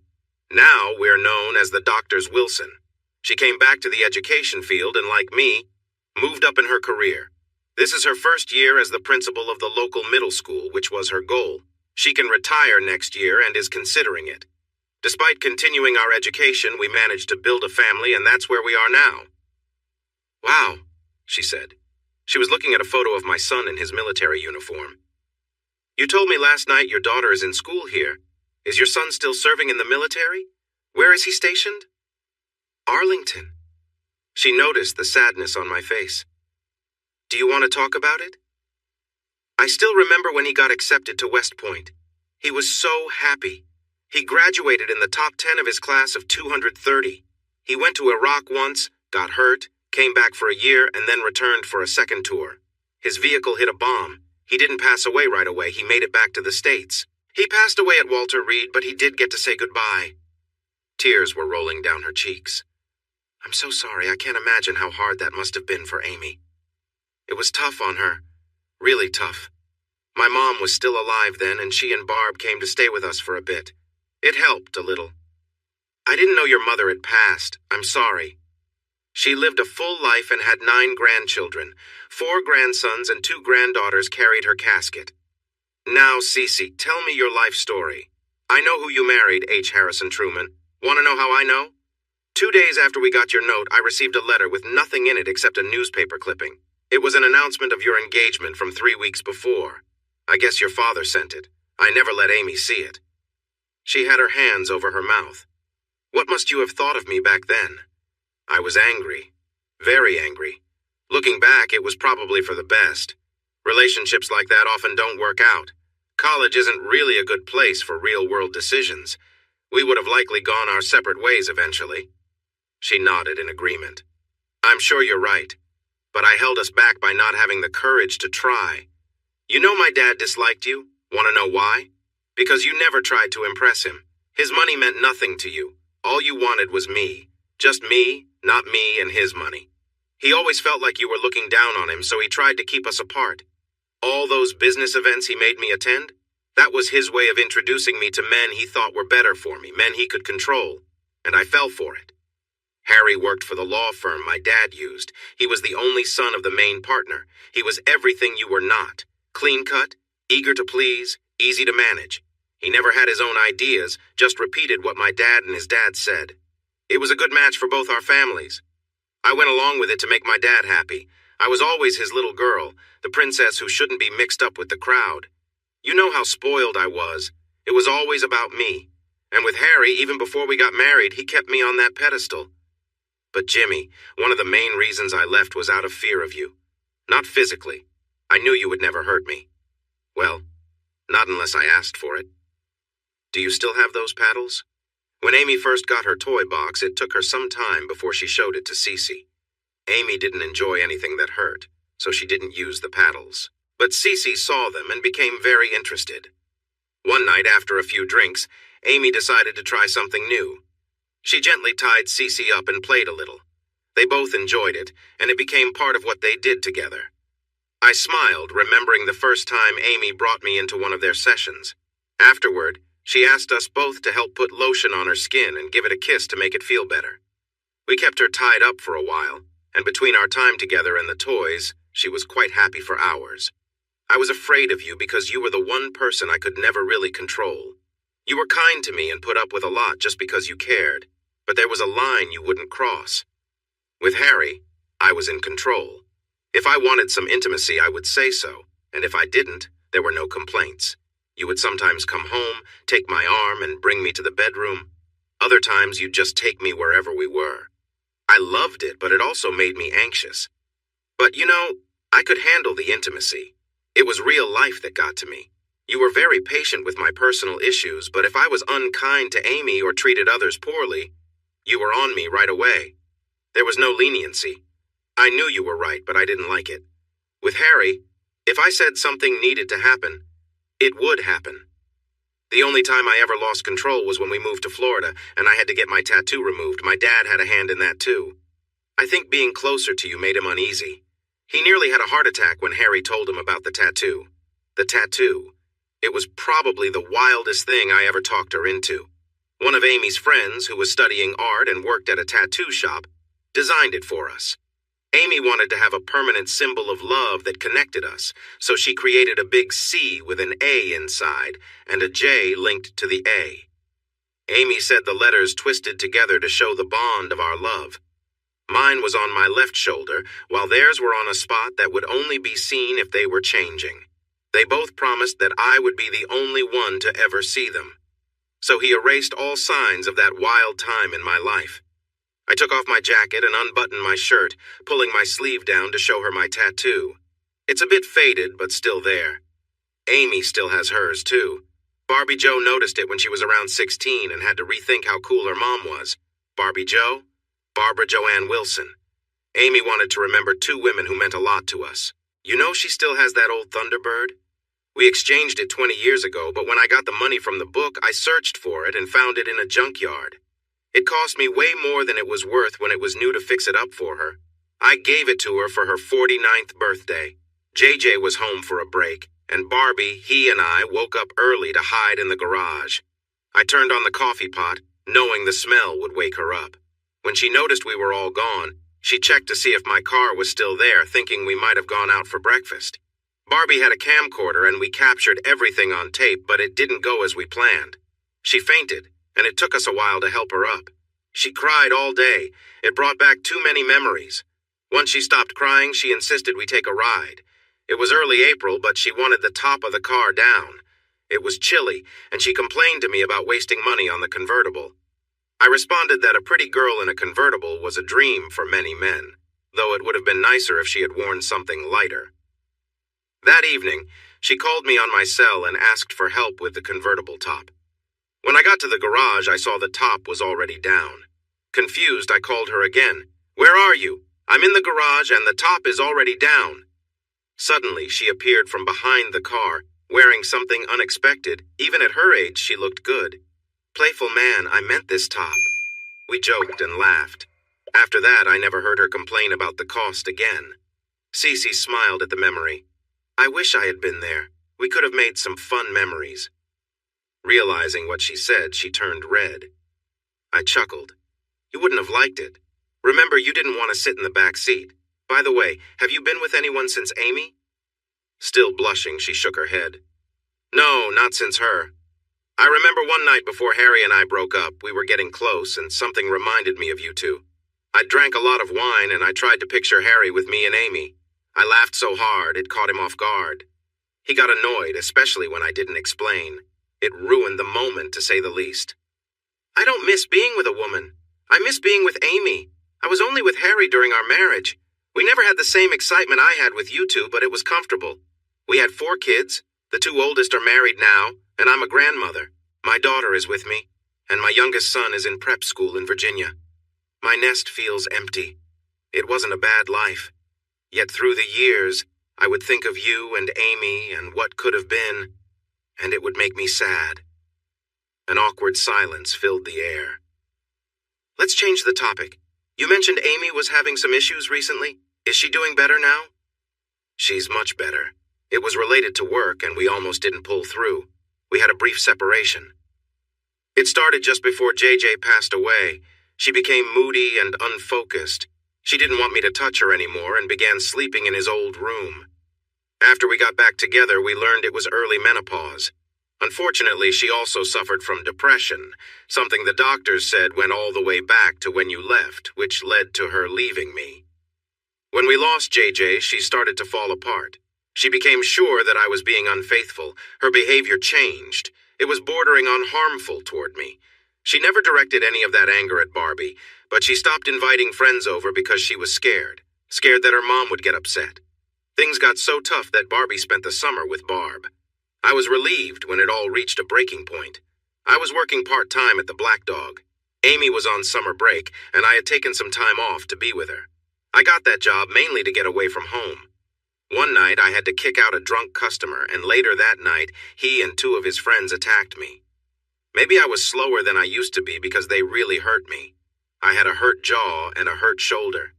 I spent the night in the emergency room. I tried calling, friends tried calling, even the police called, but she never answered. I finally got home at 6 in the morning. She wasn't there. I was heavily medicated, so I just collapsed onto my bed. 4 hours later, I woke up to Amy yelling at me. She thought I had been with another woman and had gone out searching for me.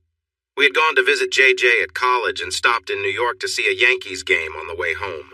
Barbie had gotten a little wooden bat as a souvenir. She grabbed it and started hitting me with it. She broke my nose and hurt my face. In the struggle, I got the bat and pushed her away. For a moment, she seemed to realize what was happening. She covered her mouth and ran out of the room. I was in a lot of pain, but I didn't want to call for help and explain what had happened. Do you remember Todd, the officer? He married Flower later on. He was in charge of detectives at that time, but now he's retired. I called him, and when he saw me, he took me back to the emergency room. I ended up staying in the hospital for 2 days. Todd found Amy wandering in the park near our home and checked on her. I had to ask for help from everyone I knew to keep her out of a mental health facility because it would have ruined her job. The agreement was that she would get help immediately. I had no choice. I filed for legal separation and insisted she meet me at the lawyer's office. I asked Todd to make sure she had a lawyer to protect her interests. It was a really tough experience. She was crying and pleading for forgiveness. I knelt down to get her to focus. Amy, look at me. We need to do this. Your lawyer will go over everything, but this is necessary. The separation will last for 12 weeks, and we can only communicate through email. You must have a medical checkup and a mental health evaluation. You'll see any recommended specialists as soon as you can. I will get updates every week, and if you refuse to follow your doctor's advice, it could lead to divorce. Remember, please don't try to contact me except by email. I care about you, Amy, but I'm scared to be with you right now. Her mom came to stay with her. Flower and a few of her closest friends took turns visiting her home to help her mom out. I didn't receive an email the first week. I called my lawyer on the Tuesday of the next week to start the divorce, but he suggested I wait until Friday while he looked into things. On Friday morning, I got a message from her apologizing for being late in responding. She had been to our doctor and 2 specialists.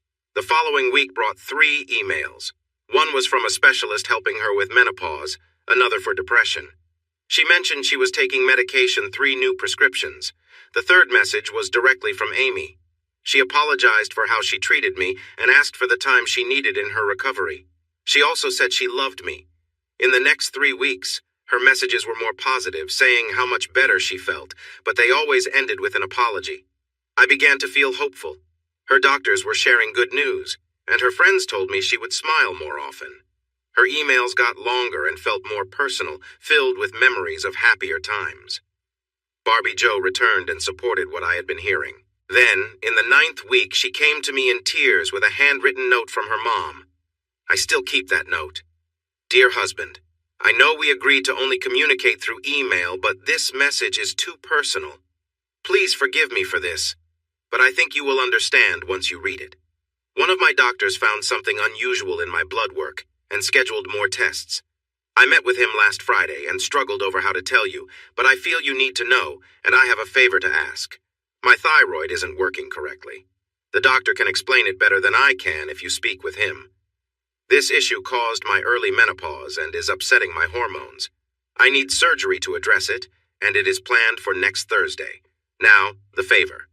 While the surgery itself isn't life-threatening, the doctors found a growth that must be removed. It is near my vocal cords. The surgeon is confident he can take it all out, but there's a chance I might lose my ability to speak. In the spirit of the love we've shared, I'm asking you to be with me before the surgery.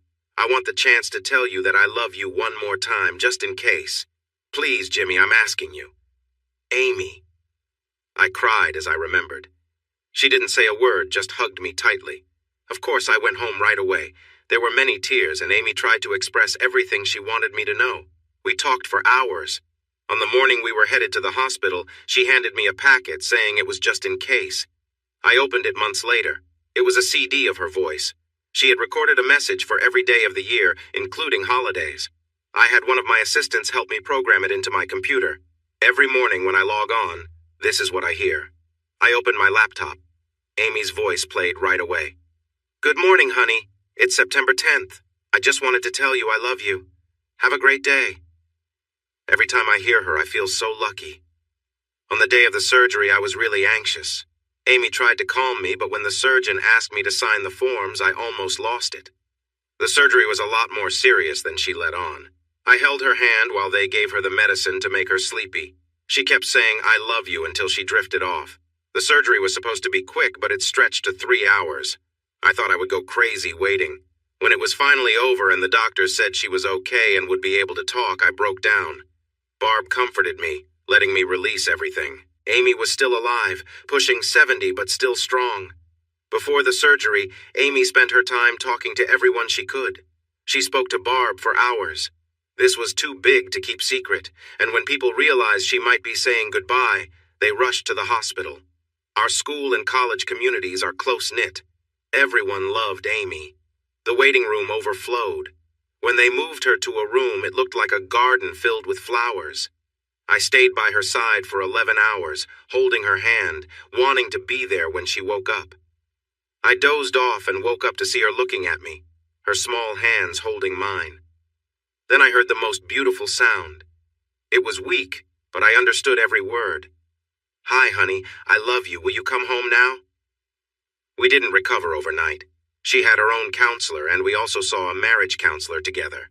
For most of our lives, we packed our time with school, kids' activities, and work. We loved each other, but rarely had the chance to show it. We quickly changed that. She still sees her counselor twice a month. So, Cece, that's where we are now.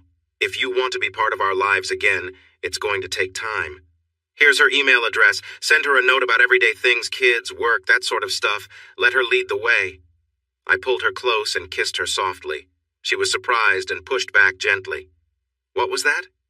"That, my dear CE, was a trip down memory lane, and you're still a fantastic kisser. I'm glad my practice paid off over the years."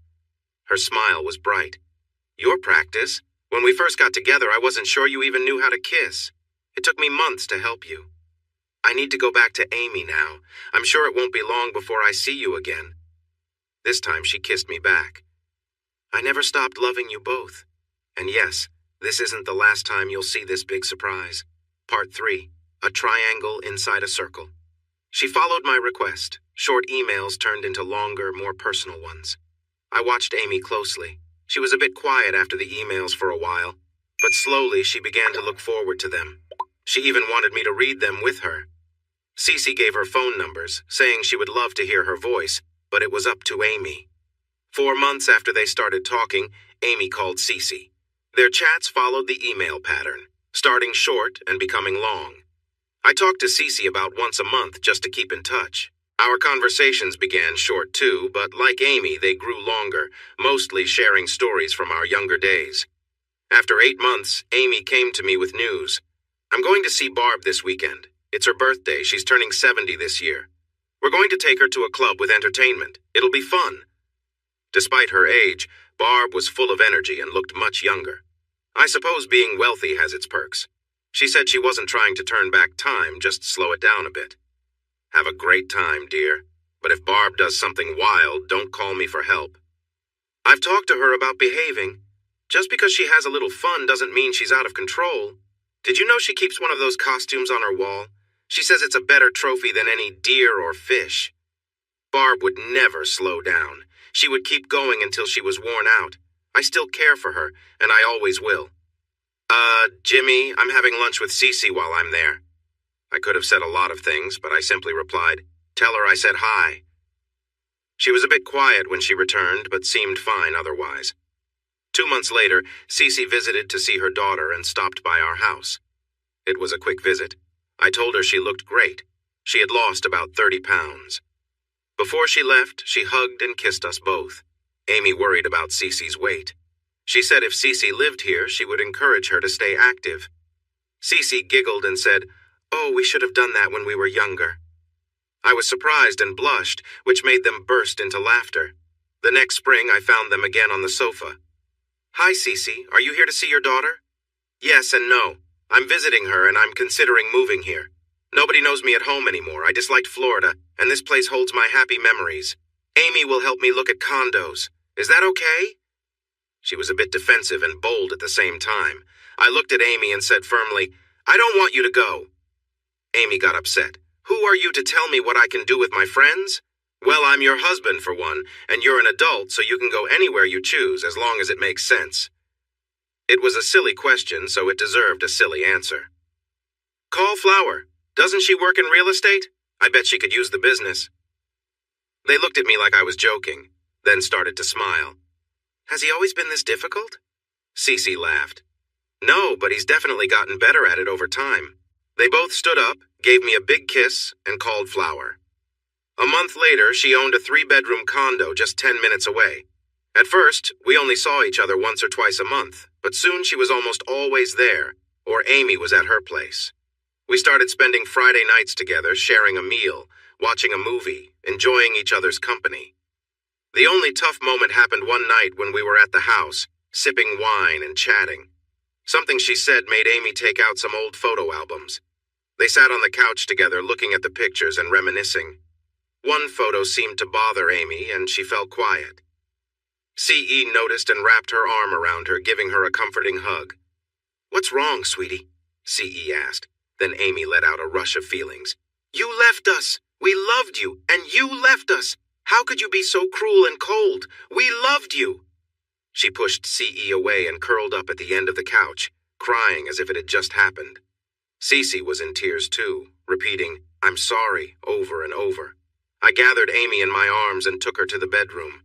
CE mentioned leaving, but I had a simple answer. "Stay." I hugged her tight. whispered comforting words, and once she calmed down, I gave her a sleeping pill for hard days and tucked her in. Cece was still crying, so I sat next to her and wrapped my arm around her, letting her cry for a bit. When she was quieter, she thanked me for understanding and started to get up. I stopped her. "CE, if you care for her, you need to stay. You have to be here when she wakes up. If you're not here, she may feel you are leaving her again. If you want to stay close, you must be here now." It took her a moment to get it, but she finally said she would go home and get some clothes for the morning. "No, don't go. She may wake up soon. Stay." "But I don't have anything to sleep in." "Just sleep how you are. We've seen each other like that before. It's important to me." So she stayed. Old habits die hard. I was the first one awake. I took a robe to Cece and knocked lightly before entering. It looked like she had decided to sleep without clothes. The covers had slipped, and I quickly pulled the sheet up when she started to smile. "I remember a time when you would be pulling the other way," I said. "So do I. The temptation is pretty strong. Please put the robe on and join me in the kitchen. Amy is still asleep. We can talk." She yawned widely, then said, "Okay, sweetie," as she threw back the cover and stretched, reaching for her robe. I playfully tapped her. "Tease," I said, and hurried to the kitchen. I made her a cup of coffee. She sat down, looking eager. "What now?" "I'm not sure. What do you want?" "Nothing much. Everything, really. I just want to stay in the lives of the two people I care about. I'll take what I can get. What do we do next?" "I think you should go to the bedroom and cuddle with Amy. Wake her up gently with love. Let her know you plan to be around for a long time. Promise her that if you ever decide to leave, you'll tell her first, and that you will always care about her. This feels right to me. Just so you know, Amy comes first, always. I care about you, but I need you to make sure she is okay. Got it?" She nodded, looking down. Then she walked into the bedroom and closed the door. About 30 minutes later, I peeked in. They were holding each other and softly crying. I closed the door again. Almost an hour later, they came out hand in hand. "I love you," said Amy, giving me a kiss. "I love you too," said Cece, also kissing me. This felt familiar, I thought. I'm not clueless. The playful hints, the smiles, the flirtation I let them slide by, the kisses and little touches I chose to ignore. They were becoming impatient with their efforts to get my attention. It might have continued indefinitely if it weren't for the purple turtles. I still had them, unable to let them go. I still had Cece's ring, too. I thought about these items for a while before bringing them home to show Amy. She hugged them tightly and began to cry. They had been stored away for years, worn and faded. The ribbons were old, and her ring needed polishing. Amy took the ring to get cleaned. She restored the turtles and replaced their ribbons. One evening, things changed. It was just a regular Thursday, not a holiday or weekend. There was a note on the door. "Please come to the bedroom." They were on the bed together, holding the turtles. "We've been trying to show you we care for months. Please let us in. If it doesn't work out, we can talk about it and still be friends. I've missed both of you since I left." Cece was near tears, almost pleading. Amy joined in. "Please, Jimmy, we both want this. We haven't touched each other yet, and we won't unless you are with us. But we want a sign from you if you agree. The ring is on the nightstand. Place it on her, tell her you love her, and then come to bed." Without thinking twice, I slid the ring onto her finger. "I love you, Cece. I always will. Is there space for me too? Just know I'm not as young as I once was." They both laughed. Amy handed me a small blue pill. "I've done something silly, Jimmy." I told our doctor a little fib, saying you were having some minor issues. He gave me a pack of 3 pills. I hope that lasts until Monday. They were both pulling at my clothes. As I lay between them, I smiled. Here we were, 3 parts of a lovely triangle, surrounded by a circle of friendship. Would we last?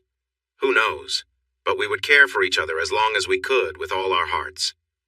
Leaning on my cane, I looked down from the mountain into town. My home for over 60 years. My daughters respected my privacy, waiting patiently by the car. Only one is my biological daughter, Barbara Joanne. The other is my stepdaughter, Amy. They bring me out once a month for a short visit. It makes them sad to know they won't have to do it much longer. I am 83 years old now, living in a small apartment at an assisted living center. They bring me my meals and check on me from time to time just to be sure I'm okay. It's nice, but it doesn't feel like home. It feels like a waiting place, reminding me of an old British sitcom called Waiting for God. It won't be long now, I welcome it. The mix of medications I'm on dulls the pain, but it gives me peace and time to remember. I still clearly remember the first night we welcomed Cece back into our lives. It was slow and careful, exploring and appreciating what we had once shared.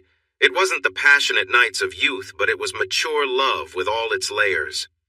Thanks to the pill Amy got me, I felt up to the moment. Like always, I was up first to make coffee. Amy followed closely behind me, and as we sat sipping our coffee and thinking about our new life, Cece made her way to the table. After a second cup when everyone was awake, I asked the obvious question. What now? Amy took charge. Cece was about to learn she wasn't the only one involved anymore. First, we need to reconnect. You're not just moving in, Cece. We still need to get comfortable with each other physically. Emotionally, there are some feelings left over from our breakup, especially between you and me. Jimmy can tell you that I have my own matters to resolve that don't involve you. So we'll talk, and then we'll talk some more, and we'll keep caring for each other. Another moment of silence followed. Then Cece surprised us with a suggestion. Can I at least buy us a bigger bed? Laughter filled the room just like old times. I still had to go to work, so off I went while the girls made plans for our new lives together. When I returned home that night, we had a new bedroom set that included the biggest bed I had ever seen. At least Amy wouldn't feel too warm now. We took our time. Cece stayed with us about every other night for 2 months before moving in permanently. Our routine was back on track, except now when I slept alone, it was at her condo just for a while to give them some space for their own connection. Cece and Amy thought it was a good idea and returned the favor. The only downside was I still needed to make breakfast, so I had to get up early and wake them up. Amy and Cece would handle dinner, and they often joined me for lunch. We took turns doing the dishes, but Cece was always a bit slow. I jokingly threatened to put the dirty dishes in her bed when she slept alone, which helped her speed up. Was everything perfect? No. Amy was stronger than before, and Cece was still a bit spoiled, so they sometimes clashed. Cece got upset and stayed away for a week, and Amy wouldn't let her come back the next week. I had enough and brought Cece home, sat them both on the couch, and warned them that if they didn't make up, I would treat them like children. They made up, and Cece joked about wanting a little punishment too. Amy insisted she deserved one as well. That made for an interesting reconciliation. Amy had left her job at the school, and Cece had never worked, so they started looking for activities to fill their time. They began volunteering, both together and apart. They became well known around town and at the college. Barb passed away 2 years after we reunited at the age of 74. I was one of her pallbearers, along with 2 of her grandsons. Barb had come to terms with Cece, offering her a guarded friendship, though she never loved her like she loved Amy. Our daughter and Amy rode in the family limo while Cece and I followed. In her will, she left me all the love she could give, which meant more to me than money. She gave Amy the jewelry from Joanne and a small amount of money to be spent on fun things. Barbie Jo, referred to as her first granddaughter, received a 10% share in the Ford dealership, which Barb had helped grow into the largest in the Southeast. The rest of her estate went to her husband Todd and her daughter.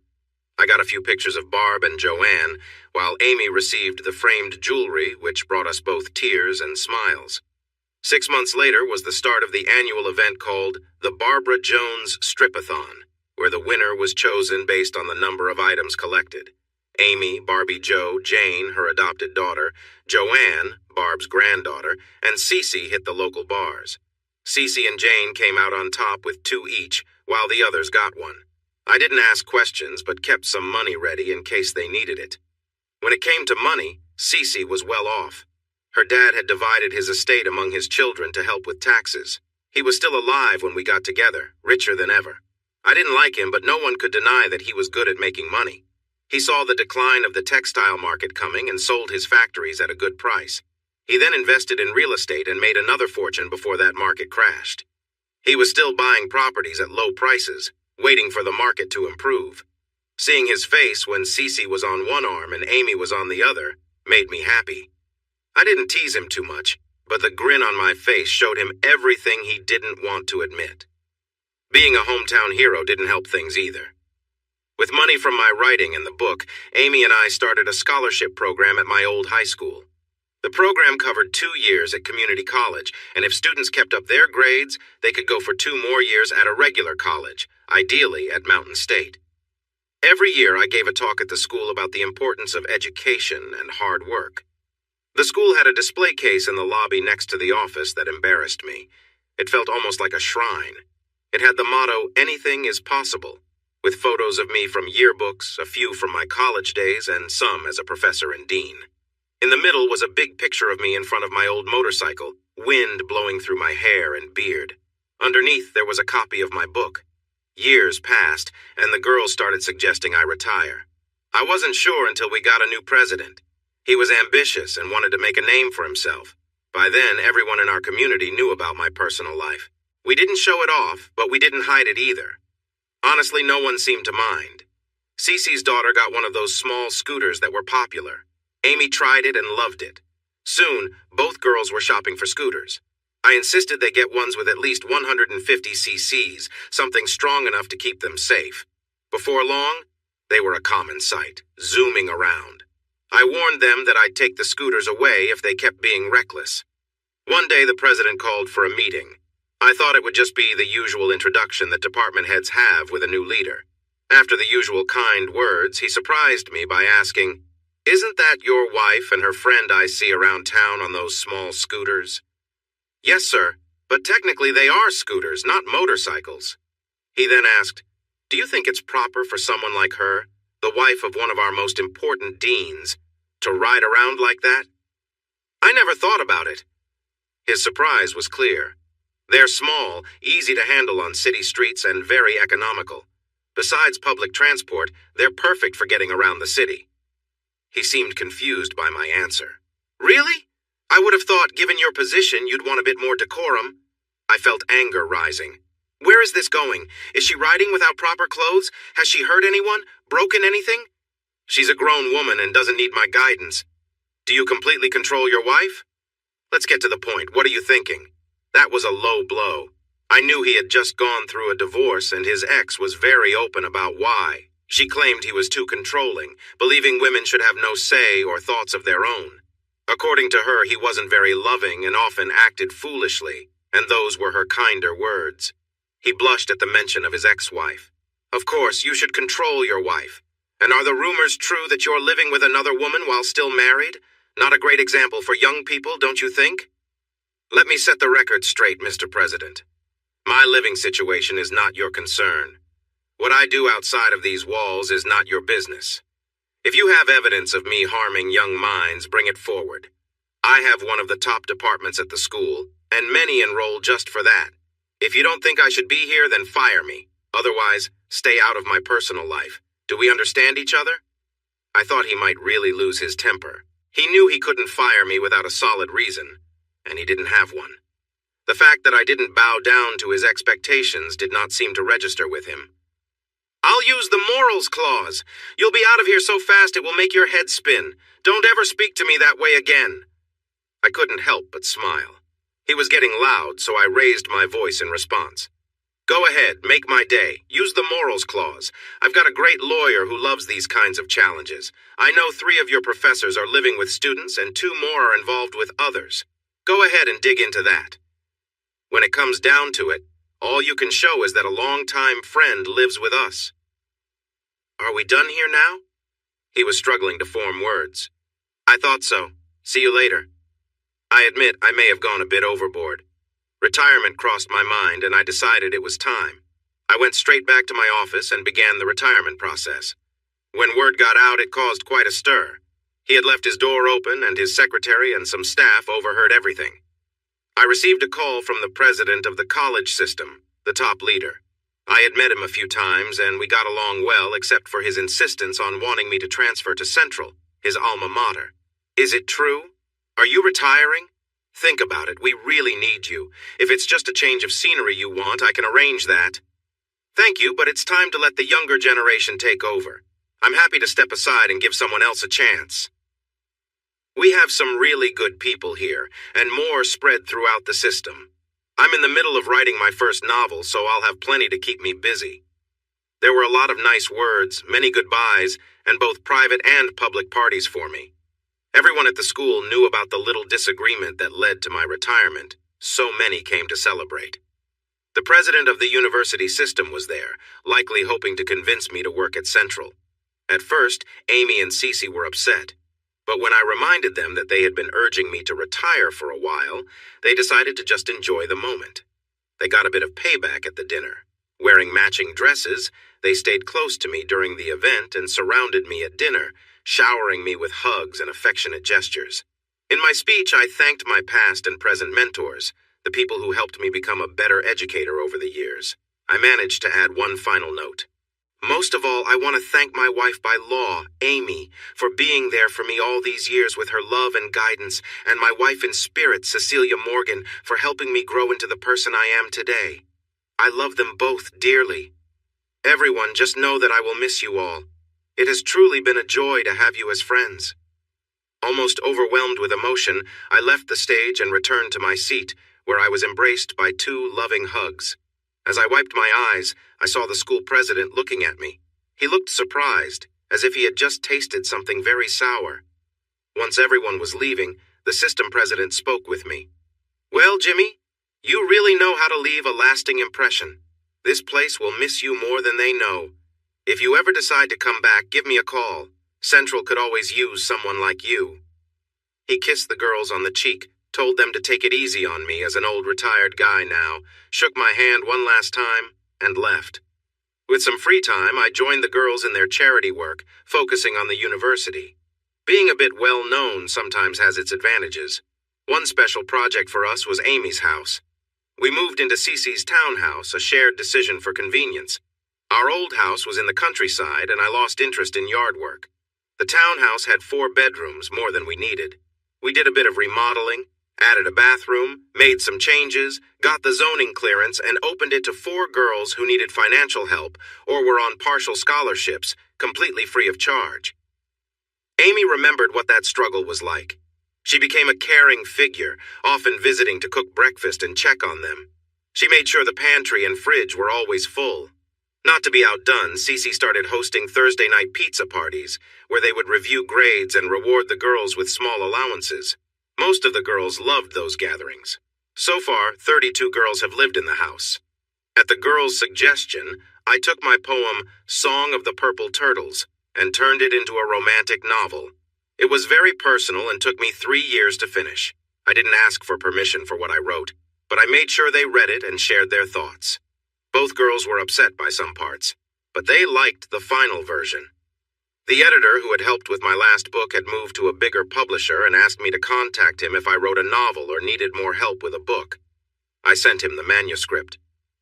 Remembering that I didn't like to travel for my last book, he came to visit me with a contract. Following his advice, I had my lawyer look it over, and I got an agent. After some more editing, it was published. It did really well. They wanted to make a deal for more books, but I wasn't sure I could write another, so I said no. Cece and Amy created the cover design, and I insisted it be used or I wouldn't sign the contract. The cover showed Amy and me at a New Year's Eve party from long ago based on a newspaper photo. The only change was that Cece was shown prominently in the background. When the movie rights were sold, I made sure to have a say in the script, worried it might turn into something inappropriate. We all went to Hollywood for 4 months. The girls enjoyed the beaches, the shopping, and the parties for a while, but they soon wanted to go back to real life. They left a month before I did, which was hard for all of us. I flew home every weekend. The scriptwriter did a great job, and the director, a rising star, treated the book with care. After seeing some scenes in the editing room, I felt satisfied. It didn't win any awards, but it made a lot of money. One surprising result of the book was the attention it attracted. I was glad my townhouse was in a gated community.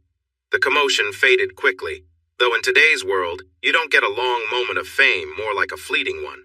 While they liked riding scooters, neither girl wanted a motorcycle. I had kept my old Sportster all those years. I almost sold it a few times, but Amy would get upset whenever I mentioned it. I rebuilt the engine twice, but eventually it became too tough to ride comfortably. We bought a series of bigger and more comfortable bikes. When Cece came home, we had an Ultra Glide, which was a really nice ride. It got tricky because both girls wanted to ride, so I ended up going on the same trip twice. They did some research and came up with a solution. I came home one day to find a brand new bike in the garage, complete with a sidecar. Both girls were watching from the window, and when I started it up, they ran outside with helmets, handing me mine. It took a little time to adjust, but soon it became normal to see us around town, with Amy riding behind and CE in the sidecar. Just after my book was published, we took on a new role, bar owners. The Black Dog had changed hands 3 times, and each owner had done a worse job than the last. When the current owner got into trouble with the tax office, he decided to sell the bar to avoid serious consequences. We bought it for a great price and remodeled it, trying to keep the spirit of a neighborhood pub. Todd, who had retired from the police force, was feeling bored, so we convinced him to manage the bar. Many regular customers had stopped coming due to poor management, but they returned once they heard the bar was under new ownership. It became so successful that we opened another bar near the campus and called it the Black Puppy, aiming to attract the college crowd. It was a big hit. We continued this way for years, enjoying our time together. When I turned 70 after the release of my second novel, I was invited to give a commencement speech. After I finished, we found ourselves surrounded by family and friends. Many were former residents of Amy's house, along with great nieces and nephews, one of our grandsons and 2 grandsons of Cece. We never counted how many children we supported, but every bit of our help meant a lot. We began to slow down, which was just part of life, but Cece didn't like it. Amy would tease her about every new cream and lotion she bought, but I noticed that Cece used them too. One winter, Amy slipped on the ice and hurt her knee badly.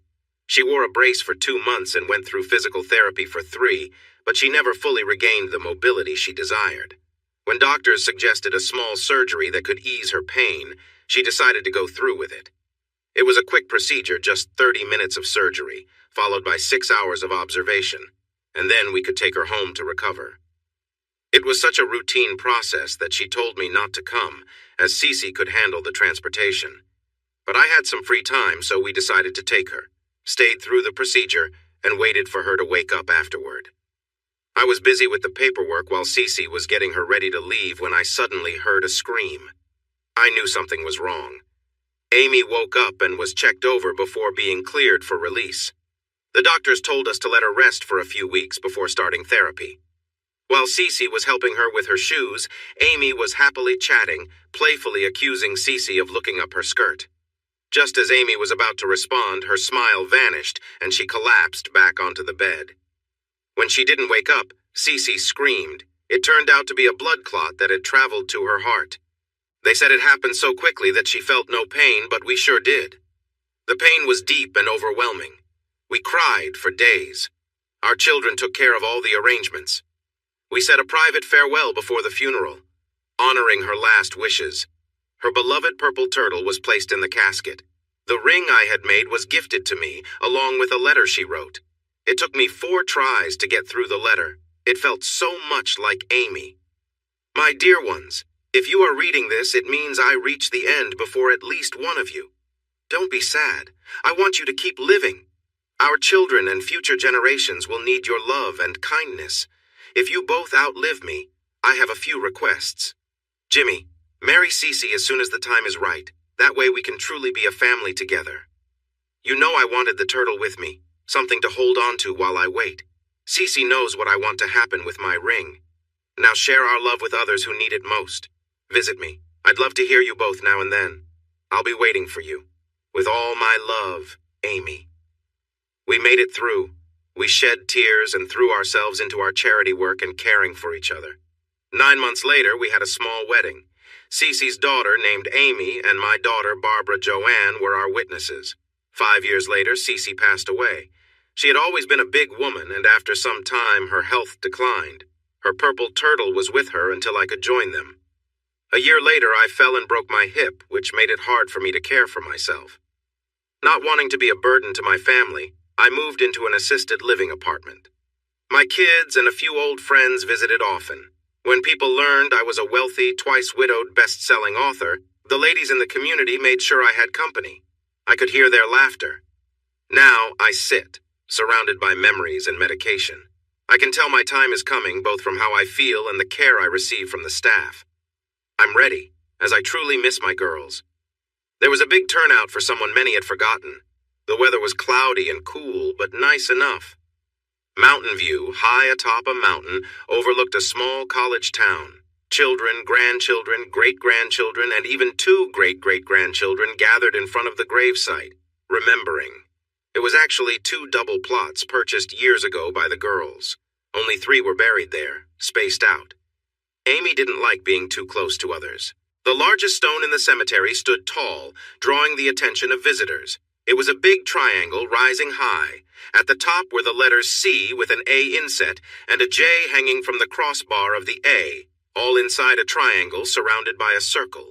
It was inspired by a tattoo that those resting beneath it wore with pride. In the right corner was a carving of a turtle with a white ribbon. Below it was the name Cecilia Morgan Wilson, a loving wife to Amy and James. In the center was a similar turtle carving, but this one had a yellow ribbon. It read, Amy Johnson Wilson, a loving wife to Cecilia and James. On the left was a carving of a motorcycle with the words, James Looney Wilson, a loving husband to Amy and Cecilia. He was buried, as he wished, with 2 identical rings in his right hand. Finally, you made it. Shh, Cecilia, you were always so eager. Did you bring the rings, my dear? They're right here, waiting for you. Great, please put them on us. C.E., give me some space. You know I get warm. After exchanging sweet words of love, they settled in for their well-deserved rest. Hey, everyone! Thanks for watching. Don't forget to subscribe and turn on notifications so you won't miss any of the exciting stories we have coming up. What do you think about the characters in this story? Let us know in the comments. We'd love to hear from you.